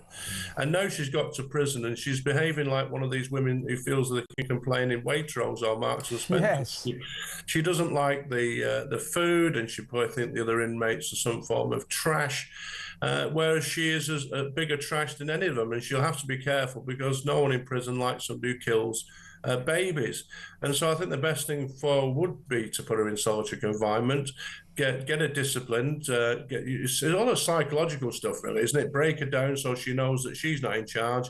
It's the actual prison officers who are in charge. But I'm afraid, Kevin, that as soon as something happens like this, to be some human rights lawyer jumping in, it's like we read in the paper, you can read on your screen there that she's been barred from contacting or writing to Mark Gordon, the man who did these evil deeds with her. But I have no doubts that somebody will jump in and be paid a fortune by our government to sue us and tell us that they can meet, or not meet, but discuss on the phone or write to each other. It's just a stupid situation we've got to, where discipline in prison is just broken down and these people can behave like this. Yeah, and apparently she has been busy writing to this guy, Mark Gordon, who was her American boyfriend.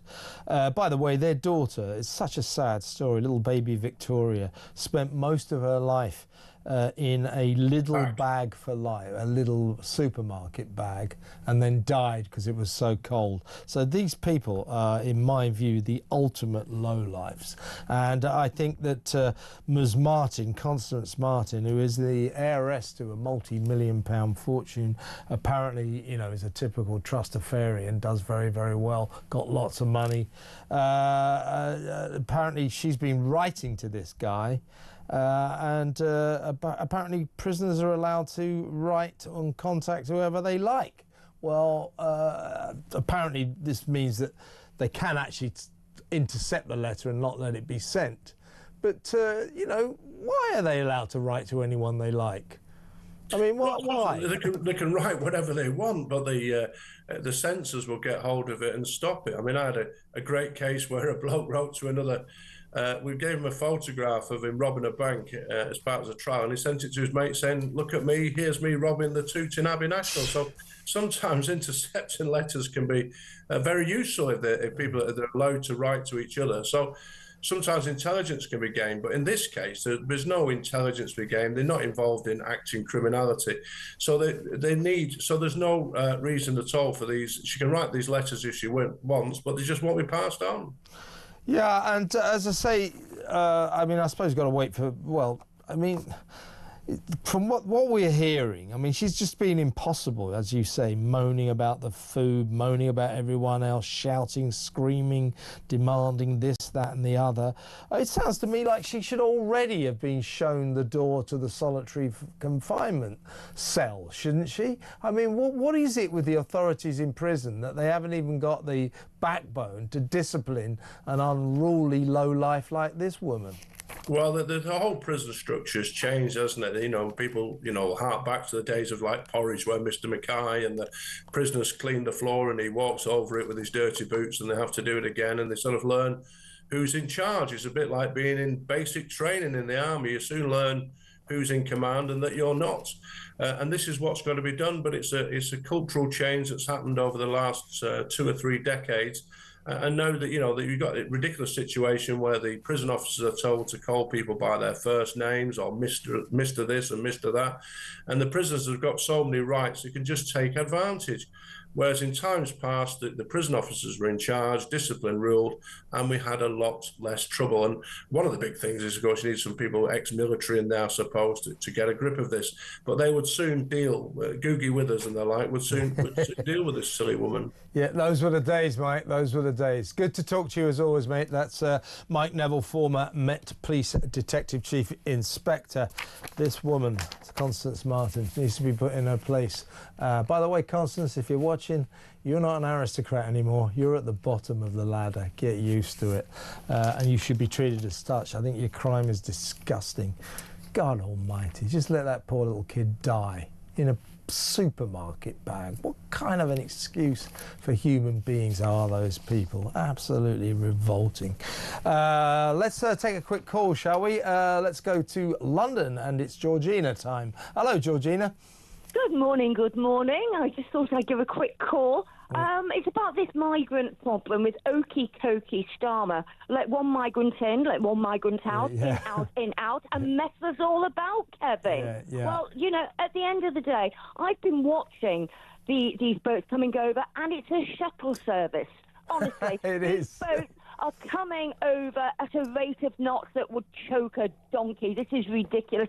And Starmer is doing nothing, as always. But, you know, this man needs to realise that this is a Trojan horse that he's bringing over. Very few women and children are on these boats. Very few. If it were women and children, Kevin, the British public would want to help, but it's not. These are fighting-age, sexually mature men coming over here from polar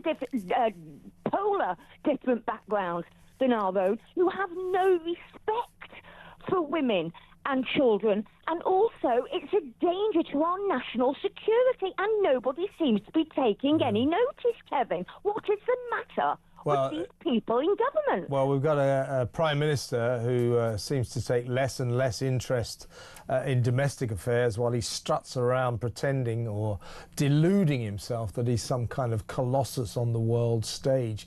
Wasn't very colossal in the White House yesterday, was he? One of the sort of 7 little dorks from Europe who, you know, were allowed a walk-on part right at the end of the proceedings. What were they even doing there, do you think, Georgina? I have no idea what Me that neither. man is doing there. He's about as much use as an ashtray on a motorbike. And let me tell you, Kevin, Donald Trump and J.D. Vance know exactly his form. They know exactly what he's doing in England here with the people of England. They know that all our civil liberties and our democratic rights are being taken away bit by bit. And my God, the people of Britain are now getting to the end of their tether with all this ridiculous madness. Keir Starmer needs to start prioritising the people of Britain, Kevin. What we want, that's what he's there for. This is what we're paying him for, you know, and he needs to know if we pay him a wage, which is what we are doing, he needs to do his job, and he's not doing it. So what is the point of having him in office? Don't ask me, Georgina. It's a mystery to me, but he's a very strange man. He's not doing a very good job of running this country. That's the understatement of the century. Georgina, great to talk to you as always. Georgina in London there. Let's go to break. When we come back, we're going to talk about a few woke stories. There's a production of Hamlet, right? You know, the Shakespeare play, to be or not to be and all that. Anyway, it's going on at the National Theatre. So there's a big theatre here in the middle of London. And there's a warning gone out because it contains contains scenes of coercive control. Again, you know, stop this madness. This is insanity. These plays have been around 500 years. You know, in the 16th century, the 17th century, the 18th century, the 19th century, the 20th century, no one ever thought, well, we'd better warn people, there's some scenes of coercive control in Hamlet. We better warn them. No one ever thought of this. Why are we doing it now? Is it because we are the most sophisticated people ever? Is it hell? You know why we're doing it? Because we're the maddest people ever. We're not the great generation. We're lunatics with this nonsense. We'll talk about that next. Stay tuned.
Obviously, last time the two met in the White House, it went incredibly badly, that screaming match in the Oval Office. And so I do think that these European leaders are somewhat human shields for President Zelensky in all of this. But also, I think more importantly than that, will try and bend the ear of President Trump to extract as many assurances from him as possible ahead of that much touted second meeting between him, Zelensky and Putin.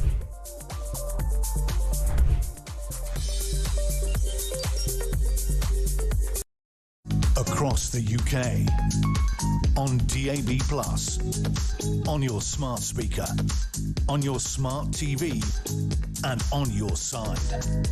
This is Talk. Welcome back. This is Woke Corner. There's a number of woke stories. So many of these stories come up now, these mad woke stories. There's a council somewhere in Britain that today has announced or told its staff not to refer to anybody as Mr. and Mrs. lest that causes offence. I mean, these stories to me, they're getting like white noise. So many of them happen and they're insane and we should stop them. But let's talk about a couple of others. Let's go straight over to the head of campaigns at the Popular Conservatism organisation, Andrew Allison. Welcome, Andrew. Good morning, Kevin. Good to see you again. Yeah, good to see you. Well, first of all, what order should we do? Let's do the Hamlet story first. Theatregoers have been issued a trigger warning over William Shakespeare's classic tragedy Hamlet because apparently it contains scenes of, and I quote, coercive behaviour.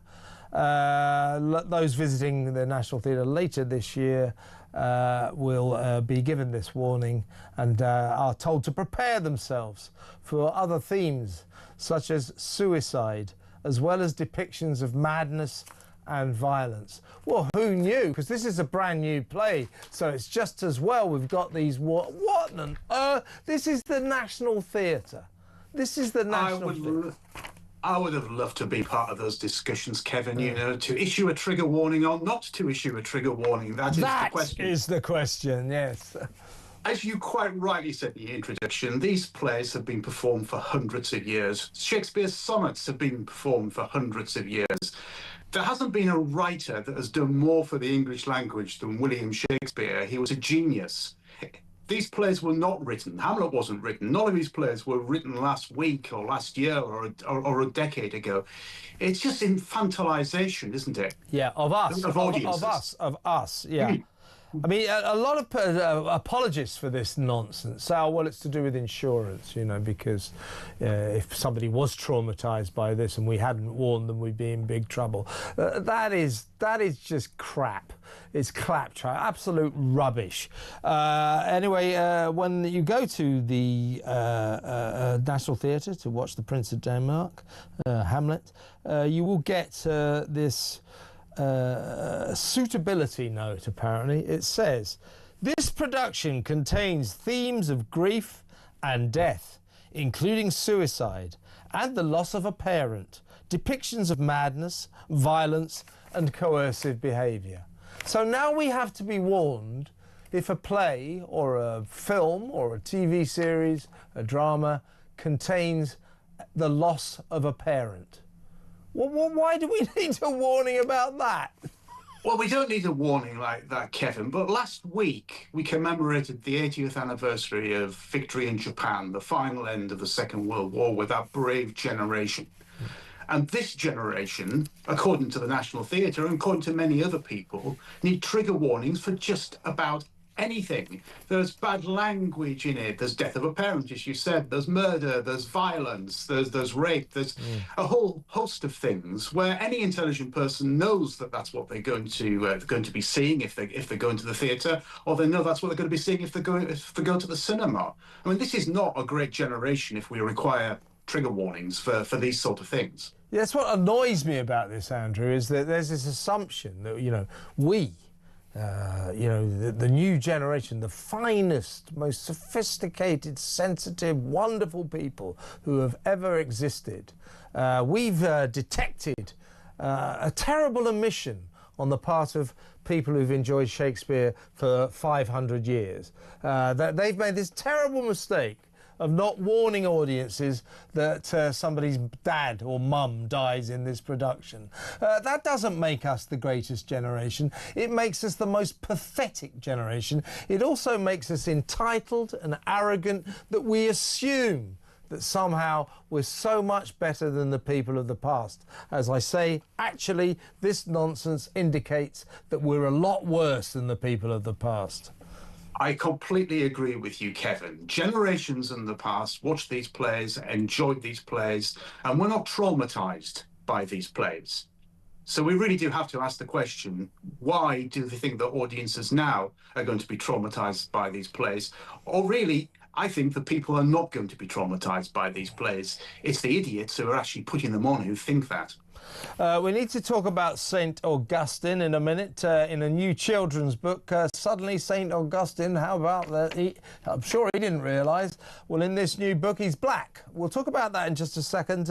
Maybe we could talk about the Royal Borough of, since this is Woke Corner, the Royal Borough of Greenwich in southeast London has issued a 45-page booklet in which the staff of this council are told not to refer to married couples as husband and wife. They are told spouse or partner will avoid offending anyone not identifying with a gender. So you can't say that a married couple consists of a husband and a wife, because that would be upsetting to anyone who doesn't identify with husband and wife, because the gender is male and female. I mean, when is this nonsense going to end? I haven't read, you'll be surprised to hear, Kevin, I haven't read this particular 45-page document, but it's on your to-do list, though, right? In all fairness to the Borough of Greenwich, it's not the only council that does this. I mean, I've been commenting on this for quite some time, where people get offended by the words like mother and father. And that's this, you can't say Mr. and Mrs. I mean, going back to what we were just discussing to do with Shakespeare, I mean, who the hell is actually getting offended by this? Yeah. I don't. Do you ever speak to anyone on the street? No, this is it. Because I'm offended by this. You're so right. You're so right. It's like kind of self-censoring and assuming offence where there isn't any. I mean, I'm old enough to remember Derek Bates was the host. Do you remember that TV series Mr. and Mrs., where two couples would turn up and the husband and the wife be asked questions about each other? You know, what's his favourite morning drink when he wakes up? Is it tea, coffee or Pernod? You know, and they go, tea. You're absolutely right. You know, well, what would that show be called now? It would just be called Two People, wouldn't it? Because even that might be offensive. Yeah, to some Mr. and Mrs.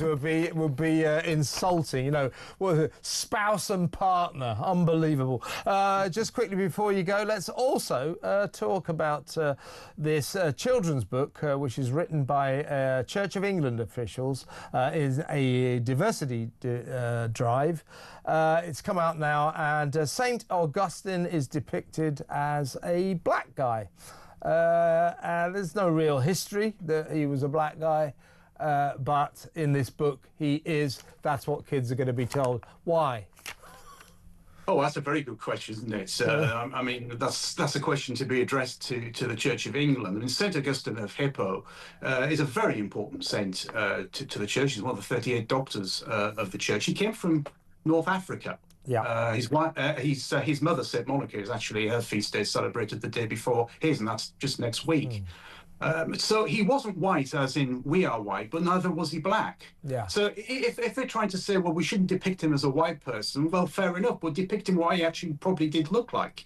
And we all know what people from North African descent look like. So I really can't see why the Church of England is doing this. But of course, if you go to the Church of England from 3 years ago with the whole links to slavery, reparations, St. Anne's bounty, they managed to find £100 million down the back of the ecclesiastical sofa for reparations and to try and right the wrongs of the slave trade. You even had, Kev, the Bishop of Manchester deeply apologising, saying he was deeply sorry for the church's link to the slave trade. It's something that happened about 300 years before he was born. Yeah. It's pathetic. Check this out. This is, in fairness, in fact, as you say, St. Augustine would not have been black in the way that he's depicted in this book. Some time ago, in America, to be fair, the Catholic University of Villanova in Pennsylvania, an official there wrote that it was important to depict St. Augustine as black because, and I quote, depicting St. Augustine as a black man actively decenters whiteness, as opposed to the fact that he wasn't black. Honestly, Andrew, I keep saying this morning, this world has gone mad. Can you please stop it? I need to get off.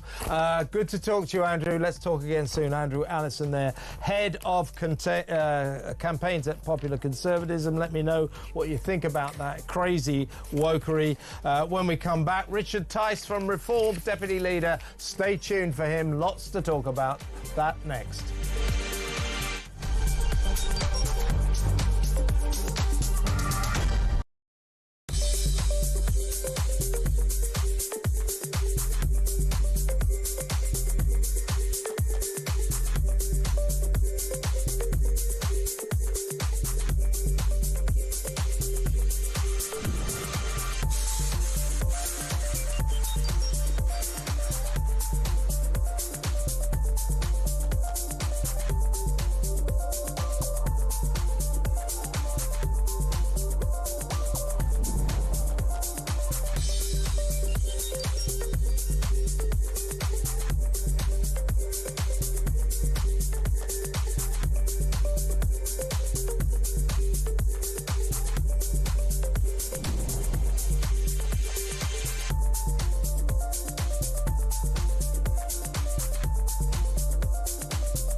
Across the UK, on DAB+, on your smart speaker, on your smart TV, and on your side. This is Talk.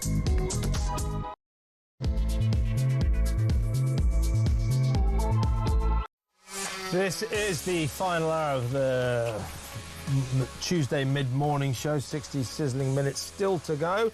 Let me find out. Is it Ian Collins today? It's Ian Collins today. That's a turn-up.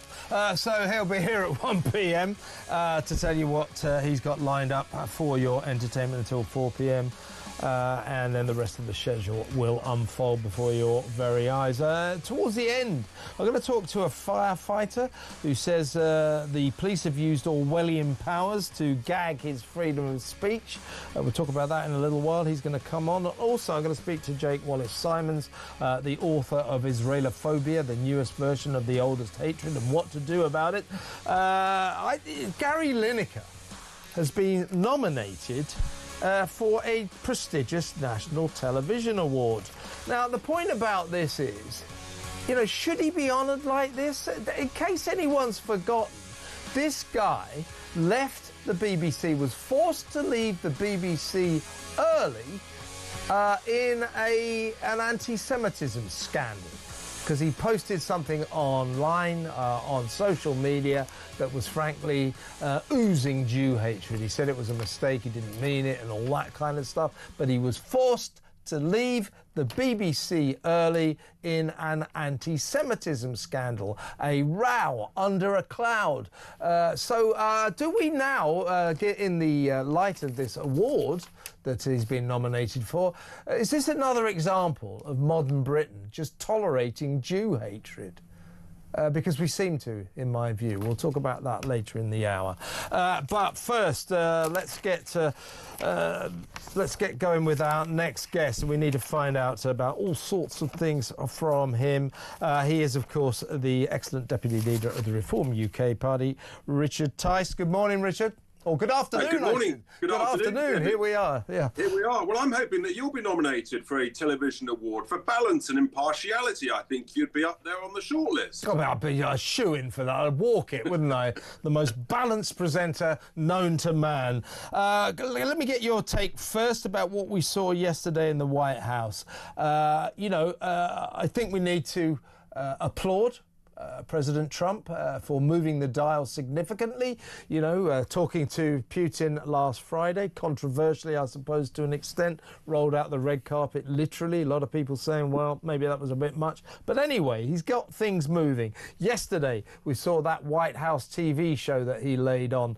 Again, progress made with Zelensky. This is all very good. What my question to you is what on earth were the not-so-magnificent 7 Euro leaders actually doing there? They all flew over, Starmer, of course, von der Leyen, Merz, Macron, the whole 9, all of them, 7 of them, to be told, wait in that room, here's a buffet lunch. I've talked to Zelensky now, we're going to have a press conference now, and then after that I might wheel you in and you can all say how much you want peace. That was basically their role. Are we seeing Europe basically being told, you're not required, we'll work this deal out? It was kind of embarrassing, didn't you think?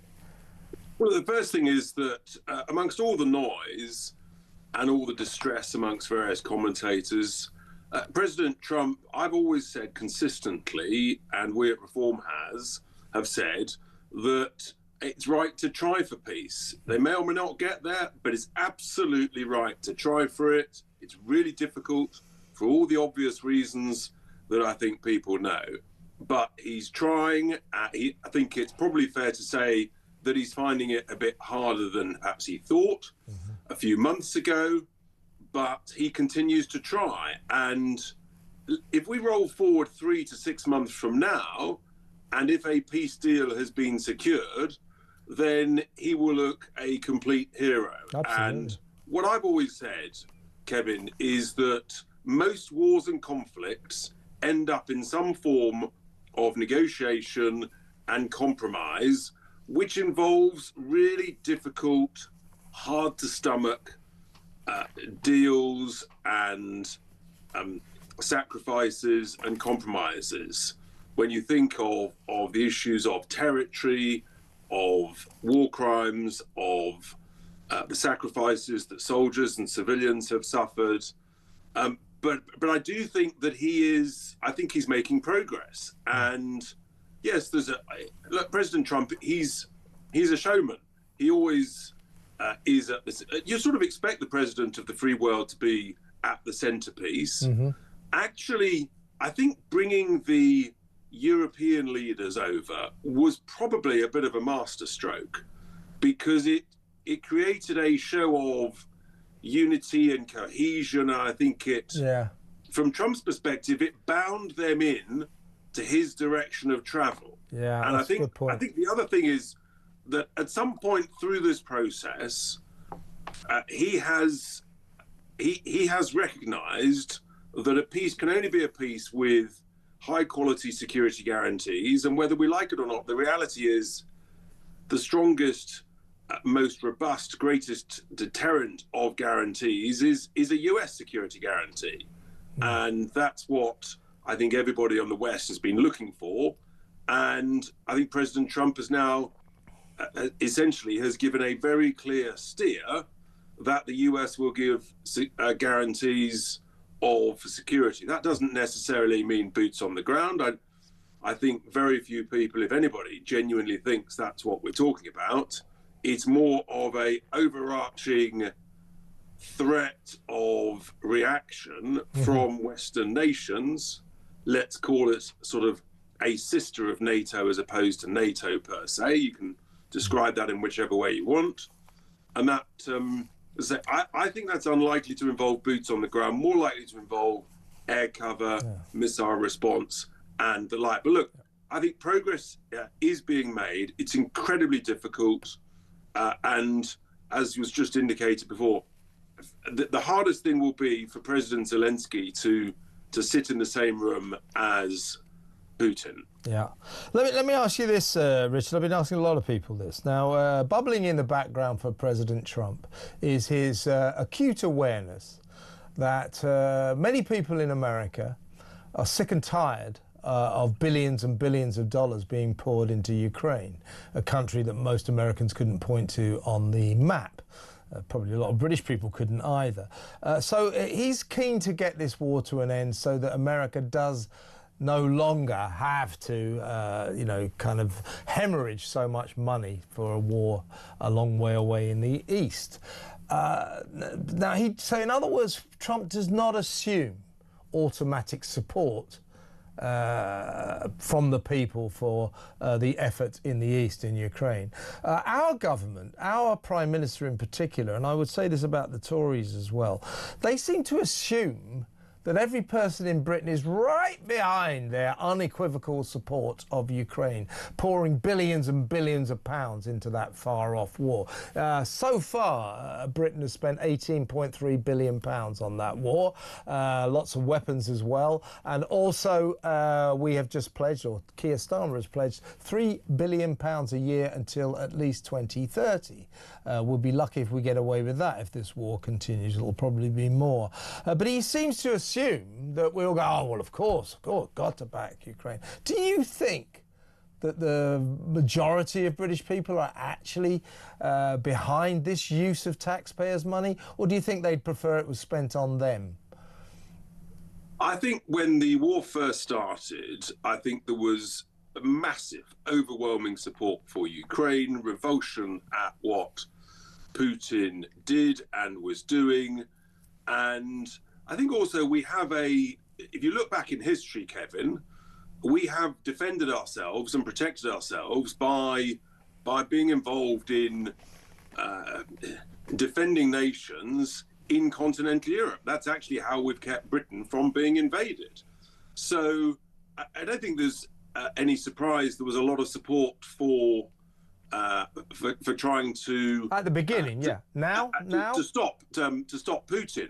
Of course, though, when people see the huge sums of money, and they see that actually we haven't got huge sums of money available in the UK because our economy has been badly managed by both the Tories and Labour, and we're not growing, then people start to ask a lot more questions. And when they see money being wasted on illegal migration and the like, people get more and more anxious and angry and frustrated and quite rightly questioning. So, you know, I think that is, and we all hate to see the killing, the suffering, and we all want it brought to an end. I do think that, I think there is a mismatch between some politicians who say we've got to support and progress this war at any cost and that you can only end this war by pushing Russia back out of the east of Ukraine and out of Crimea.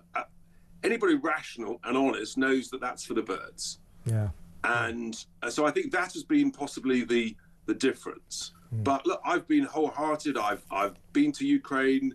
I've donated money.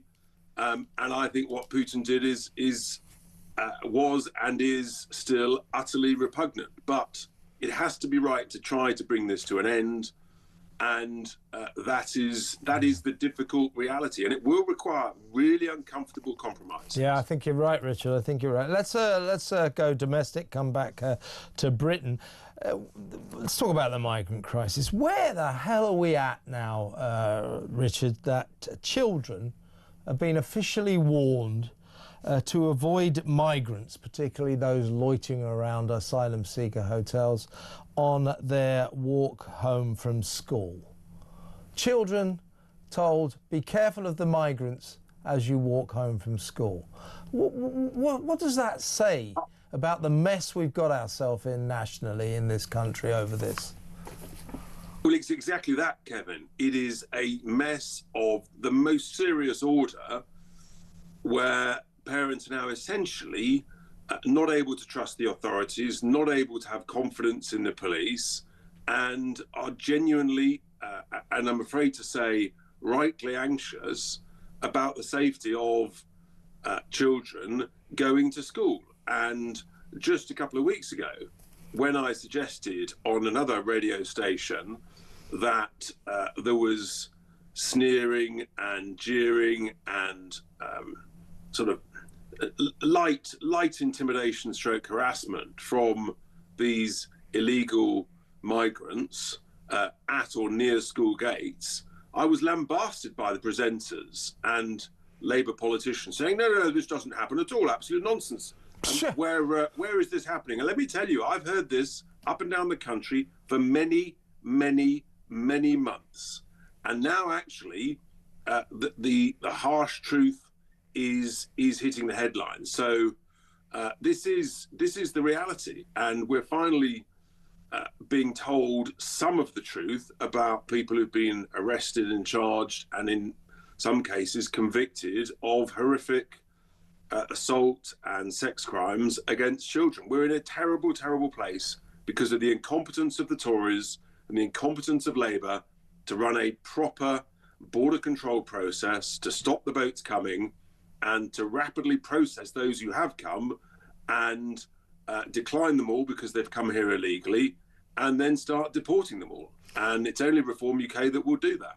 Yeah, we need somebody to do something about this, because this party isn't, or this Labour Party isn't doing anything. The one in, one out scheme already proved to be no deterrent whatsoever. 2,500 migrants have come across the channel illegally since Macron and Starmer launched their bizarre swap a foreigner initiative. Let's move on to the other big story of the day, or of the week really, Richard. The flag row, the row over posting or waving, putting up British flags, Union Jacks, and of course the St George's Cross, all over Birmingham in particular, hundreds attached to lampposts. The council immediately declaring that they were a risk to life and that they were dangerous. So we've got to pull them all down. But it seems that the Palestinian flag, which adorns much of that city, that's not a risk to life. They can stay up. Same deal here in London, in East London, Tower Hamlets, the borough of Tower Hamlets, as we speak. They're busy pulling down lots of Union Jacks and St George's flags that have been hung up. The leader of the council sort of almost in a rage saying, we're going to get these flags down as soon as we can, as if they're some sort of aberration, some sort of repulsive thing that we must get rid of, we must rid ourselves of. But these people who are putting up these flags, I think there's an outpouring. Suddenly people are saying, hang on, we want our flags back. We're not ashamed of them. These local councils might be ashamed of them, but we're not. And we want to be proud of our flags. We're reclaiming them. The Prime Minister letting it be known this morning that he's in favour of these patriots, this outpouring of patriotism. So he backs the lamppost flag flyers. Local councils are pulling them down. You know Starmer, he won't go any further than this. But in a proper country, if he was a proper patriotic leader, he would tell those councillors, get your act together. If people want to fly our national flag, bloody well let them. Well, your banner on your screen here says flag wars, and whilst most of, we don't like wars, but actually I think the idea of a flag war is in a sense is where we're at, and I think there's good news. I think people up and down Britain are seeing this as an opportunity to fly the Union flag, to fly the St George's Cross, and to show actually our strong sense of outrage that the Palestinian flag seems to be accepted in some places in favour of our own flags. And I think the opposite is true. I think that people should be encouraged. Show your patriotism, show your confidence and belief in our great nation, fly the flags. Many people will know that I always have on my jacket the Union Jack badge. I wear that essentially pretty much every day on every jacket I have. I've got about 6 of them. And I think we should encourage You've got 6 jackets. You're obviously too rich. Probably not as many as you, Kevin, being sartorially elegant, of course. But look, the reality is that our own national flag is a very, very good thing, and we should encourage it. And all reform councils, we've made it very clear that we want the Union flag, we want the St George's Cross and other UK flags adorning flagpoles, lampposts. It's fantastic, and we should use that as a great opportunity. I think it's quite interesting. We should actually have a proper debate about whether or not we should allow any non-UK national flags to be flown unless it's alongside the UK flag in a spirit of relationship and strength and friendship, for example. Because actually, in many countries, you will not see other national flags flown, and I think it upsets a great deal of people, millions of people, to see so many Palestinian flags. You know, Palestine is actually, it's not a country, it's not a state. It's therefore actually illegal under British law to fly the Palestinian flag. Interesting. Absolutely right. And I was checking this with Isabel only yesterday.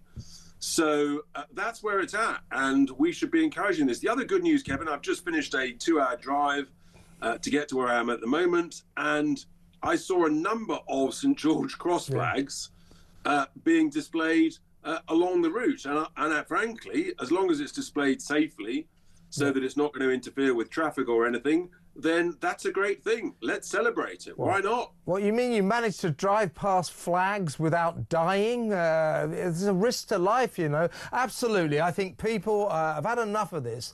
We are not ashamed of our country. We're not ashamed of our flag. It is not a symbol of national shame. It's a symbol of national pride. And I think this is going to grow and grow and grow. And good for the flag flyers, I say. And good for you for giving me 20 minutes of your excellent time. Thank you very much, Richard. Always a pleasure. Richard Tice there, MP, of course, and Deputy Leader of Reform UK. We're going to go back to the White House drama after the break, and we're going to talk to Greg Swenson, Chairman of the Republican Overseas Organisation here in London. But at the moment, he's back in God's own country in Chicago. So we'll get his take on what we witnessed yesterday at the White House. That next. Stay tuned.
Across the UK, on DAB+, on your smart speaker, on your smart TV, and on your side.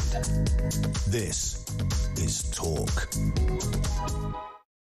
Welcome back. In a little while, I'm going to talk to a fireman or a former fireman. Sorry, you have to call them firefighters now, don't you? Basically, his job was threatened. I think he got laid off on the grounds of capability. But he criticised the fire service and their management, on Facebook, shared information with other firefighters, other members of the public, and ended up getting arrested. And charged with potential criminal malicious communications. He's just sort of chatting to other firefighters and members of the public about the way he got treated. It's like he gets treated badly, or at least he says he was treated badly, and then he's not allowed to say so, because that's malicious communications. It's a freedom of speech issue. He should be allowed to say that.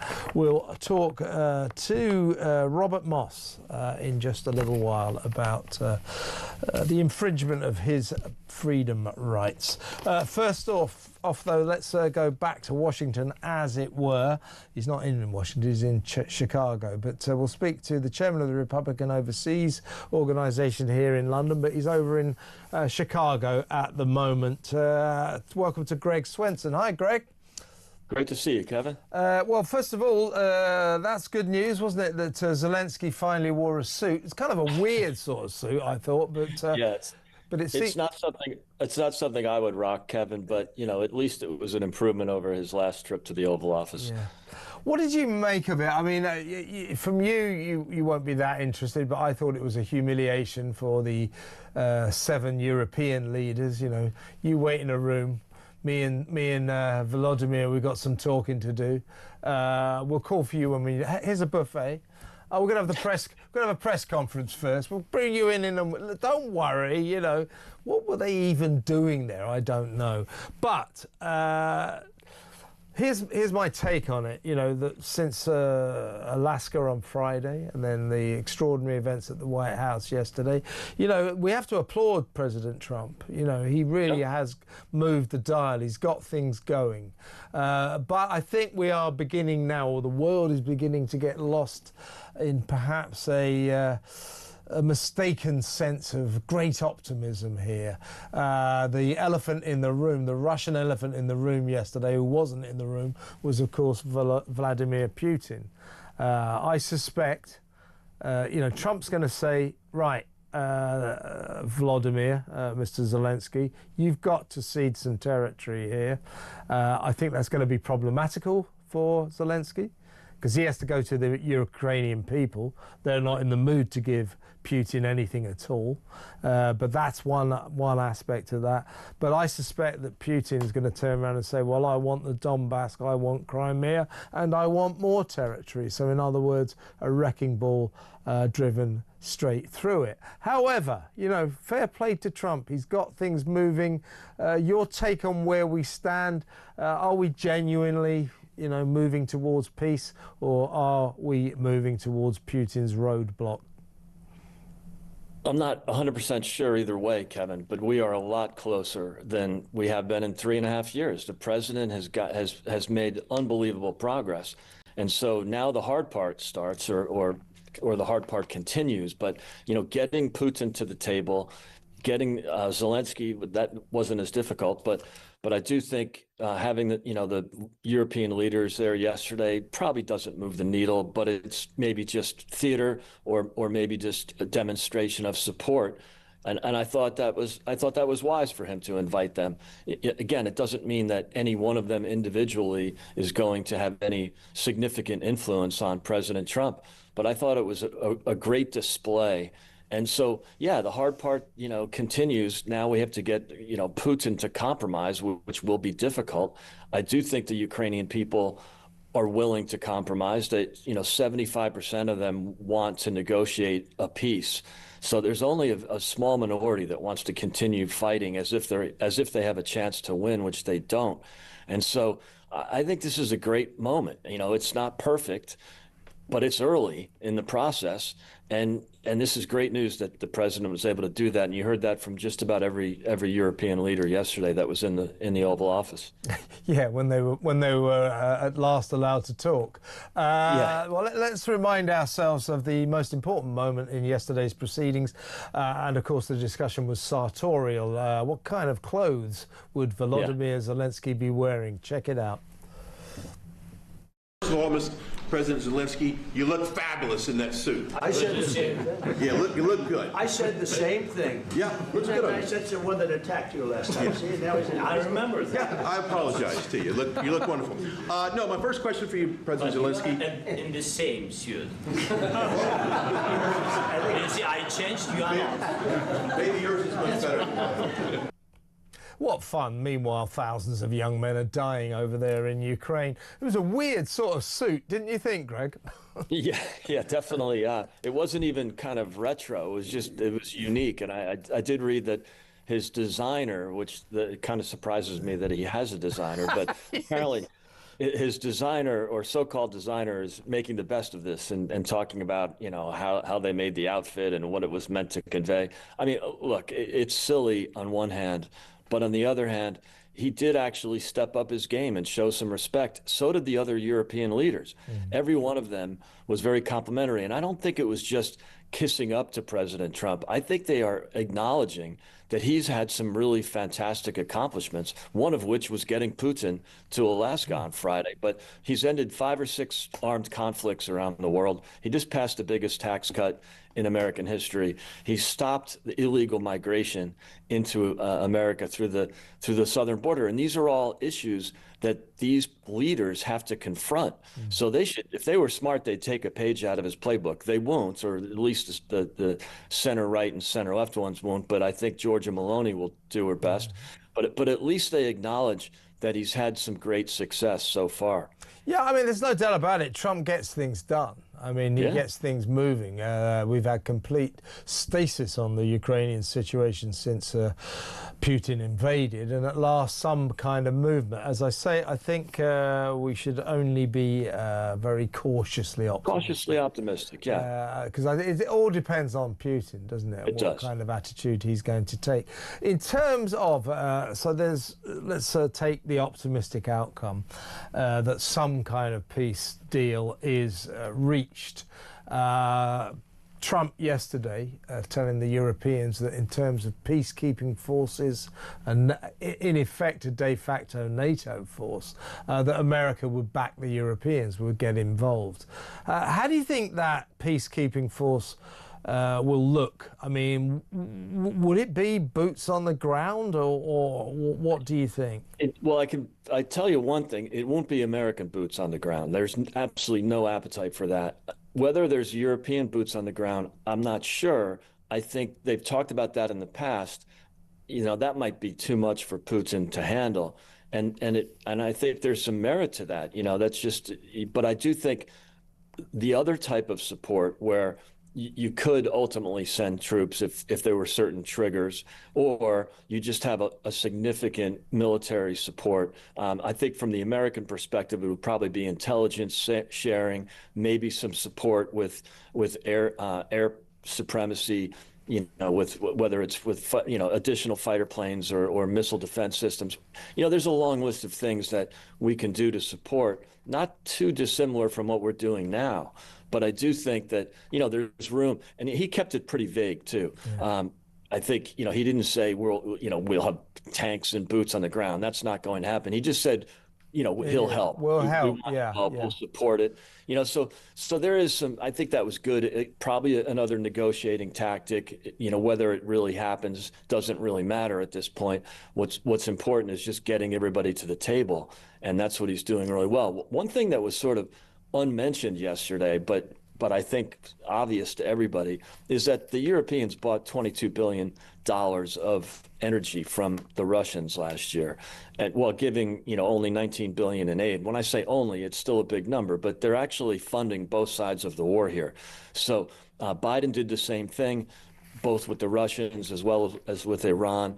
I think there's going to be some points where economic sanctions could actually be pretty important here. Yeah. And again, they didn't get into the detail yesterday, but if they stop buying Russian energy and then we put secondary sanctions on China and India for basically funding the Russian war machine, there's plenty of things we can do without boots on the ground. Yeah, I'll tell you what is good about the president's offer of support in terms of peacekeeping is it may bind together and make actually cogent the idea of the coalition of the willing, because at the moment no one trusts this ragtag bunch of Europeans squabbling EU types to actually come together as a cohesive force. If America's there saying we'll help you, just maybe the coalition of the willing will actually remain the coalition of the willing, as opposed to what many of us predict will happen the moment push comes to shove. It becomes the coalition of the unwilling, asking France and Germany to get involved in wars.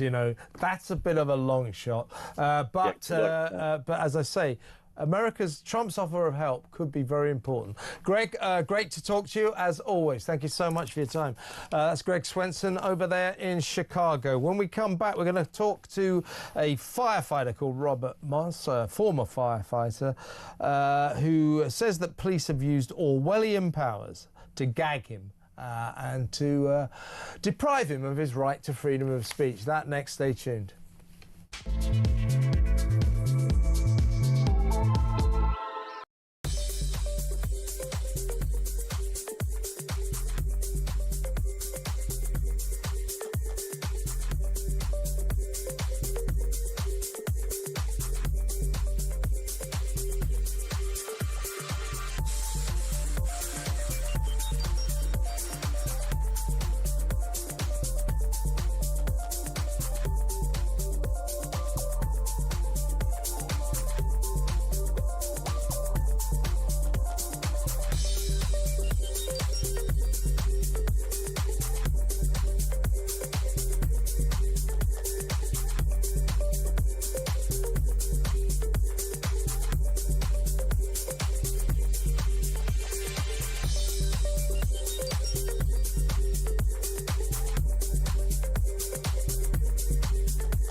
Across the UK, on DAB+, on your smart speaker, on your smart TV, and on your side. This is Talk. Welcome back. This is a freedom of speech issue. A former firefighter called Robert Moss, who's going to join us in just a second, basically seems to have been, he'll tell us the details, but it seems to have been laid off on the grounds of capability. I'm not sure what that means. But anyway, he used to talk to other firefighters, other members of the public on Facebook about his predicament and was subsequently, due to this, arrested on suspicion of malicious communications. The special bail hearing at Newcastle Underline Magistrates Court overturned the gagging clause amid fears that police officers were acting or behaving as if they lived in a police state. You could be forgiven for believing the same the more you hear about what goes on in this country. Keir Starmer, we've had free speech here for a long time and we're very proud of that, says the man who sends people to prison for writing hurty words on Facebook and Twitter and social media. That isn't freedom of speech, Starmer. Come on. Well, let's speak to someone who's got lots to say about freedom of speech, I would imagine. He is former firefighter Robert Moss. Thanks for joining us, Robert. Hello, Kevin. Thanks for having me. Well, first of all, tell us how you came to, you were part of Staffordshire's Fire and Rescue Service for 28 years, and you were sacked in 2021 after you became the Fire Brigade Union Secretary. And 2 years later, an employment tribunal found the service had unfairly dismissed you on the grounds of your capability. So in other words, you were found to be perfectly able to do your job. Why did they get rid of you, Robert, do you think? Well, my personal belief is that it was political. However, I must state the employment tribunal did not agree with that part of my argument, but I remain convinced it was political. When you say political, what? Because you were seen as some sort of agitator because you were the union representative, or what? Absolutely, Kevin. Yes, I represented members to the best of my ability, and I was very robust. Okay. Anyway, so they try to sack you, and you start talking to other firefighters and friends on Facebook about your predicament, and then you suddenly find yourself arrested on the grounds of suspicion of indulging in malicious communications. What did they say your malicious communications exactly were, Robert? Well, for a start, Kevin, they conflated the output of an online journalist called Andy Wong with my own output. So I'll just park that to one side. I told the police in an interview I am not Andy Wong, but my own postings were very limited and, you know, just basically making criticism of the fire and rescue service and not necessarily anything to do with my dismissal. Indeed, the Facebook page I'm a member of, and it's a private Facebook page, I've been on there for 10 years guiding firefighters in regard to their pensions. And it was July, 7 a.m. They raided your place, seized 2 telephones, an iPad and a computer, making you feel like a criminal. So they came to your house at 7 a.m. saying, right, you're nicked, malicious communications. You must have gone, what malicious communications? Well, in all honesty, as I've done absolutely nothing else in life that could have the police at my door, I did immediately have a suspicion that this would have arisen due to a complaint by the fire service. That was the only logical reason why the police could even be at my door. But yes, it was a dawn raid. Dawn raid. And once again, try to explain what it is. I mean, are you off the hook now? Is this case completely closed? So not at all. The police still have my devices. This is 6 weeks on from that, what I consider to be unlawful arrest. I've had to go out and buy a new laptop so I may even conduct this interview, and a new mobile phone. At no point have I been charged, and that remains the case to this day.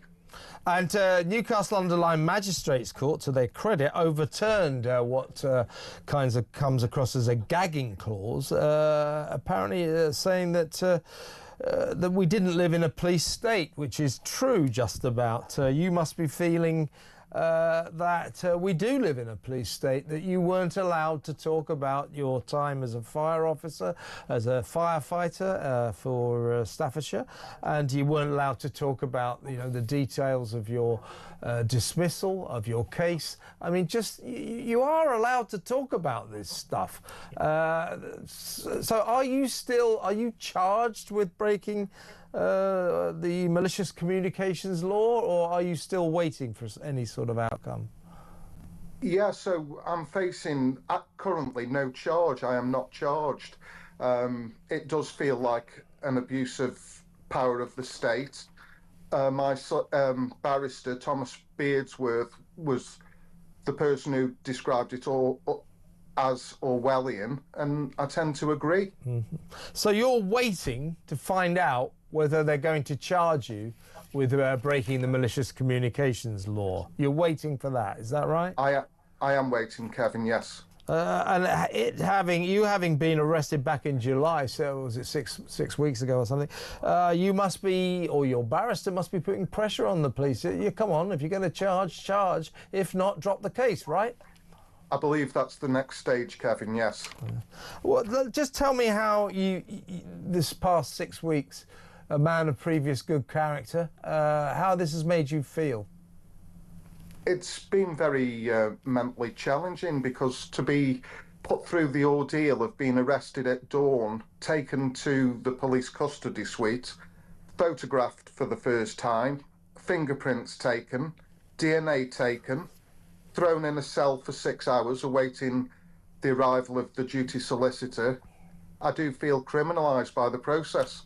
Just for talking about your former employee, your employers, just for that on Facebook? Apparently so, Kevin, yes.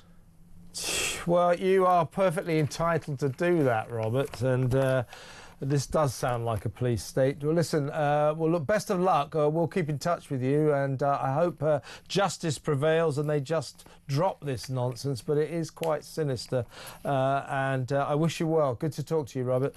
Robert Moss there, former firefighter. What do you make of that? Let's quickly talk to Sue in North Yorkshire. She's worried about trigger warnings. Hello, Sue. Oh, hello. Yes, I'm just in sympathy with your fireman there as well. I'd just like to say that. It's a shame, so isn't it? This is a trigger warning about, I don't know whether you ever read Biggles when you were a boy. I believe I did. There were no trigger warnings on it. Warning, this book contains details of air flights or something. Well, they've published them, and they say this book contains views and language on nationality, sexual politics, ethnicity and society, Pickles. which are a product of the time in which the book is set. The publisher does not endorse or support these views. They've been retained in order to preserve the integrity of the text. Now, I bought this for my husband because he's 76 and he read these when he was 10. Yeah, we all did. And Yeah, I read them, yeah. that they were there to instill young boys with British values to be fair, firm and brave. But he can't. He says none of this is in these books. You know, he can't find any women. It's just so ridiculous. I mean, what I'm saying, you know, we talked earlier to Andrew Allison about this from the Popular Conservatives, and it's just he hit the nail on the head. This infantilizes us, doesn't it? This treats us all as if we're children. I just went to see this play Hamlet. Nobody told me there was coercive behaviour in it. Nobody told me that the narrative involves the death of a parent. It's pathetic. We don't need this nonsense, do we, Sue? No, and I did these plays at school, you know, and my edition of The Winter's Tale was censored. I had to go out and buy a proper copy, and that was in the 60s. Oh, really? Oh, my God. So that was obviously the early days of this nonsense just beginning. And what was the offending piece of Winter's Tale that you weren't allowed to clap your young eyes on? Really sure, because it's fairly tame, but it was just the school copy. Yeah. And you know, I had to go down to Foyles in London and get a proper copy. Good, yeah, well, good for you. Honestly, Sue, it's madness. I wish they would stop all this nonsense. We're perfectly capable of going to see a Shakespeare play without having a trigger warning.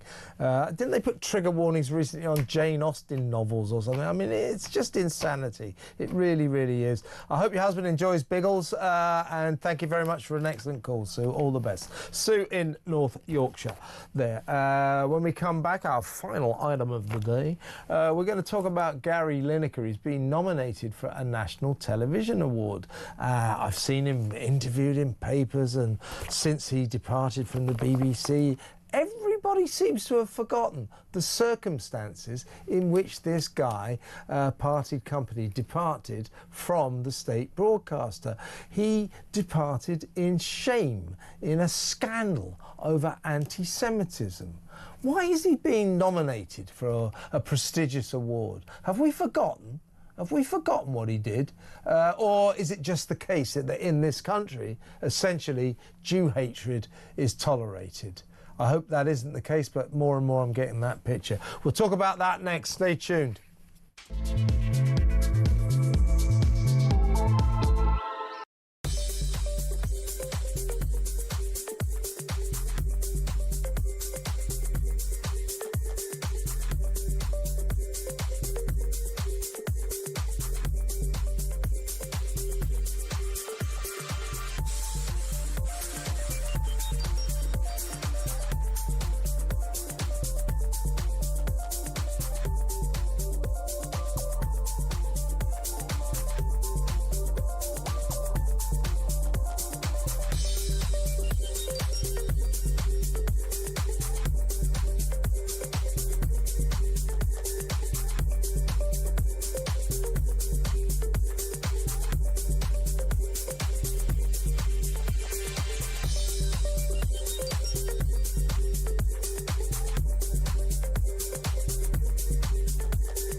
across the UK, on DAB+, on your smart speaker, on your smart TV, and on your side. This is Talk. Ian Collins will be in a little while to tell you what he's got lined up for you from 1 p.m. until 4 p.m. But before that, let's talk about Gary Lineker. Well, you heard I set out the story. He's been nominated for a National Television Award. Everybody seems to have forgotten. He left the state broadcaster after a quarter of a century, whatever it was, under one hell of a cloud, an anti-Semitic cloud. People seem to have forgotten that. Let's talk to author, columnist, former editor of the Jewish Chronicle, Jake Wallace-Simons. Hi, Jake. Hello, good morning. Well, listen, I want to... afternoon. Afternoon. Gary Lineker. Right, he's been nominated for a National Television Award. If he wins it, he'll be. He's been shortlisted to be Best TV Presenter. If he wins it, he'll have to knock Ant and Dec off their perch because they've won this award about 53 years in a row or something. 23. But they fancy that he could well do it. What I'm saying, Jake, is that everybody seems to have already forgotten that Gary Lineker left the BBC early, was forced to leave early in a scandal over anti-Semitism. He posted, or he liked, a disgusting anti-Semitic, Jew-hating post on social media, apologised that he didn't quite realise what he was doing and didn't understand that the rat was a typical racist symbol depicting Jews by anti-Semites, all that stuff. But that's why he left. Under an anti-Semitism cloud. At the BBC, I don't suppose that counts for much. There's a lot of anti-Semites there, as far as I can work out, especially in the newsroom. But everybody seems to have forgotten. Now he's nominated for this prestigious award. Now, I suppose to an extent you could say, well, his political views should be nothing to do with his talent as a presenter. But, you know, doesn't this just indicate that in this country, increasingly, we just tolerate Jew hatred? I'm thinking of those two morons with water pistols squirting water at members of the Jewish community in Manchester. Last week, Greater Manchester Police said, oh, it's brilliant. We've worked it out. We've just got them to apologise. They've said sorry. Now we don't have to go to court. Once again, Jew hatred tolerated. It's a bit worrying, this, isn't it? Yeah, I mean, it's bizarre enough for a presenter to be effectively sacked from his job as a presenter because of his behaviour on social media and his outspoken, contentious views, for him then to be nominated for television's highest award within a matter of months. But it's even more bizarre for him to be sacked because allegedly of racism towards Jews, and then to be nominated. I mean, if he'd been sacked for any other form of racism, to borrow a phrase from Jeremy Corbyn, if he'd been caught using, you know, anti-black racist slurs or speaking badly of Muslims or being homophobic or whatever, his feet wouldn't have touched the floor. He'd have been out. Not out just of the BBC, but entirely out of polite society. There's no way you can conceive of him then being nominated for TV's most prestigious award. I mean, I think of MasterChef and John Turode, who in the summer was sacked for allegedly using one racist slur. He said he couldn't remember doing it. Imagine him being nominated for a prestigious television award in the coming months. It's inconceivable, and yet when it comes to Jews, suddenly it's a different standard. It really, really is. And as I said earlier, what's worrying about the BBC, don't forget they would have probably put him up as a potential nominee for this prestigious award. At the BBC, you know, I think it barely dawned on them that their Match of the Day presenter, who I think did the job for 26 years or something, barely dawned on them that actually this guy left the state broadcaster under a serious racist cloud, under an anti-Semitic cloud. I think they've completely forgotten. The National Television Awards seem to have forgotten. This is typical, isn't it? Yeah, I mean, let's just refresh our memories a little bit about what Gary Lineker has done. It wasn't just sharing that emoji or that post with the picture of the rat referring to Israel. That was the straw that broke the camel's back. But there was a long backstory as well. On October the 7th, he didn't post at all about the attacks on Israelis. He just posted Super Spurs are top of the league. That was the contribution to the violence then. And yet, in the violence, when Israel was forced to respond to that, the worst assault on its people since the Holocaust, he then suddenly sprang to life. He used words like Israelis. He called for a boycott of the Jewish state, and he lamented the killing of an alleged footballer who turned out to be a terror suspect. You know, he has a long backstory of very, very controversial posts, always about Israel, never the other way around, and that really led to him being sacked. And yet, you know, we find him being lauded as some kind of free speech martyr in many corners of society, and it shows that the BBC still can't quite work out what it thinks of him, because it sacked him on the one hand and yet nominating him for an award on the other. Yeah, he's been giving interviews ever since, and a couple of weeks ago he gave a big interview. It was all over the front page of a paper, and it said, "I'm not anti-Israel, I'm anti-killing children."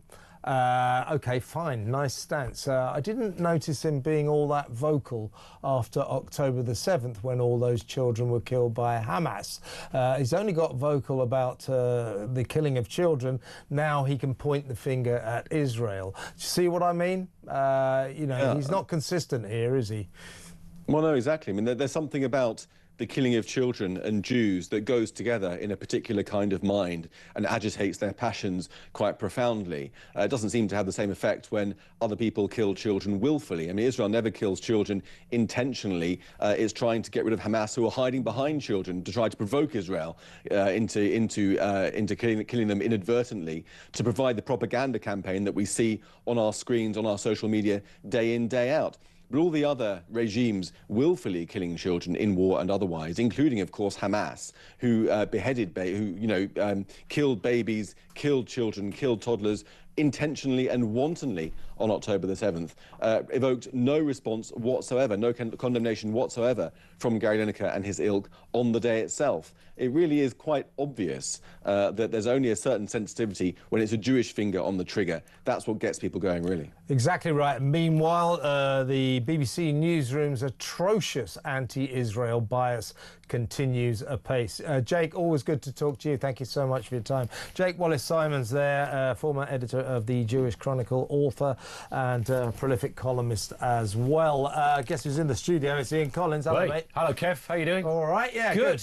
Yeah, well, I'm getting comfortable in this seat now. Yeah, it's all right, isn't it? It's nice. Nice. I was saying yesterday, what's weird for me is, you know, I'm used to finishing my shift, my show, go home, you know, have a quick beer, watch half an hour of telly, then go to bed, and then start it all again. So now I'm going to finish at 1 p.m. and I have no idea what to do. Well, it involves probably a glass of red wine. I did have a couple yesterday. I'm going to try not to today, but you know, I'm never normally strong-willed when it comes to that sort of thing. Yeah. So I'll see you down the pub. Indeed, I'll be there just after 4. We are going to talk about the farrago of half-wits sat around the table yesterday. Didn't you think? Is it just me? I just thought it was so embarrassing and humiliating. It was really weird. I watched it thinking, I've never seen anything like this before. And I don't know if they thought they were going to speak, but then they did have the microphones in front of them. But only later. I mean, they even came after the press conference. Yes. Now, as people are saying, masterstroke by Trump to get them there. I mean, the question from our point of view is, what the hell were Keir and the crew doing there?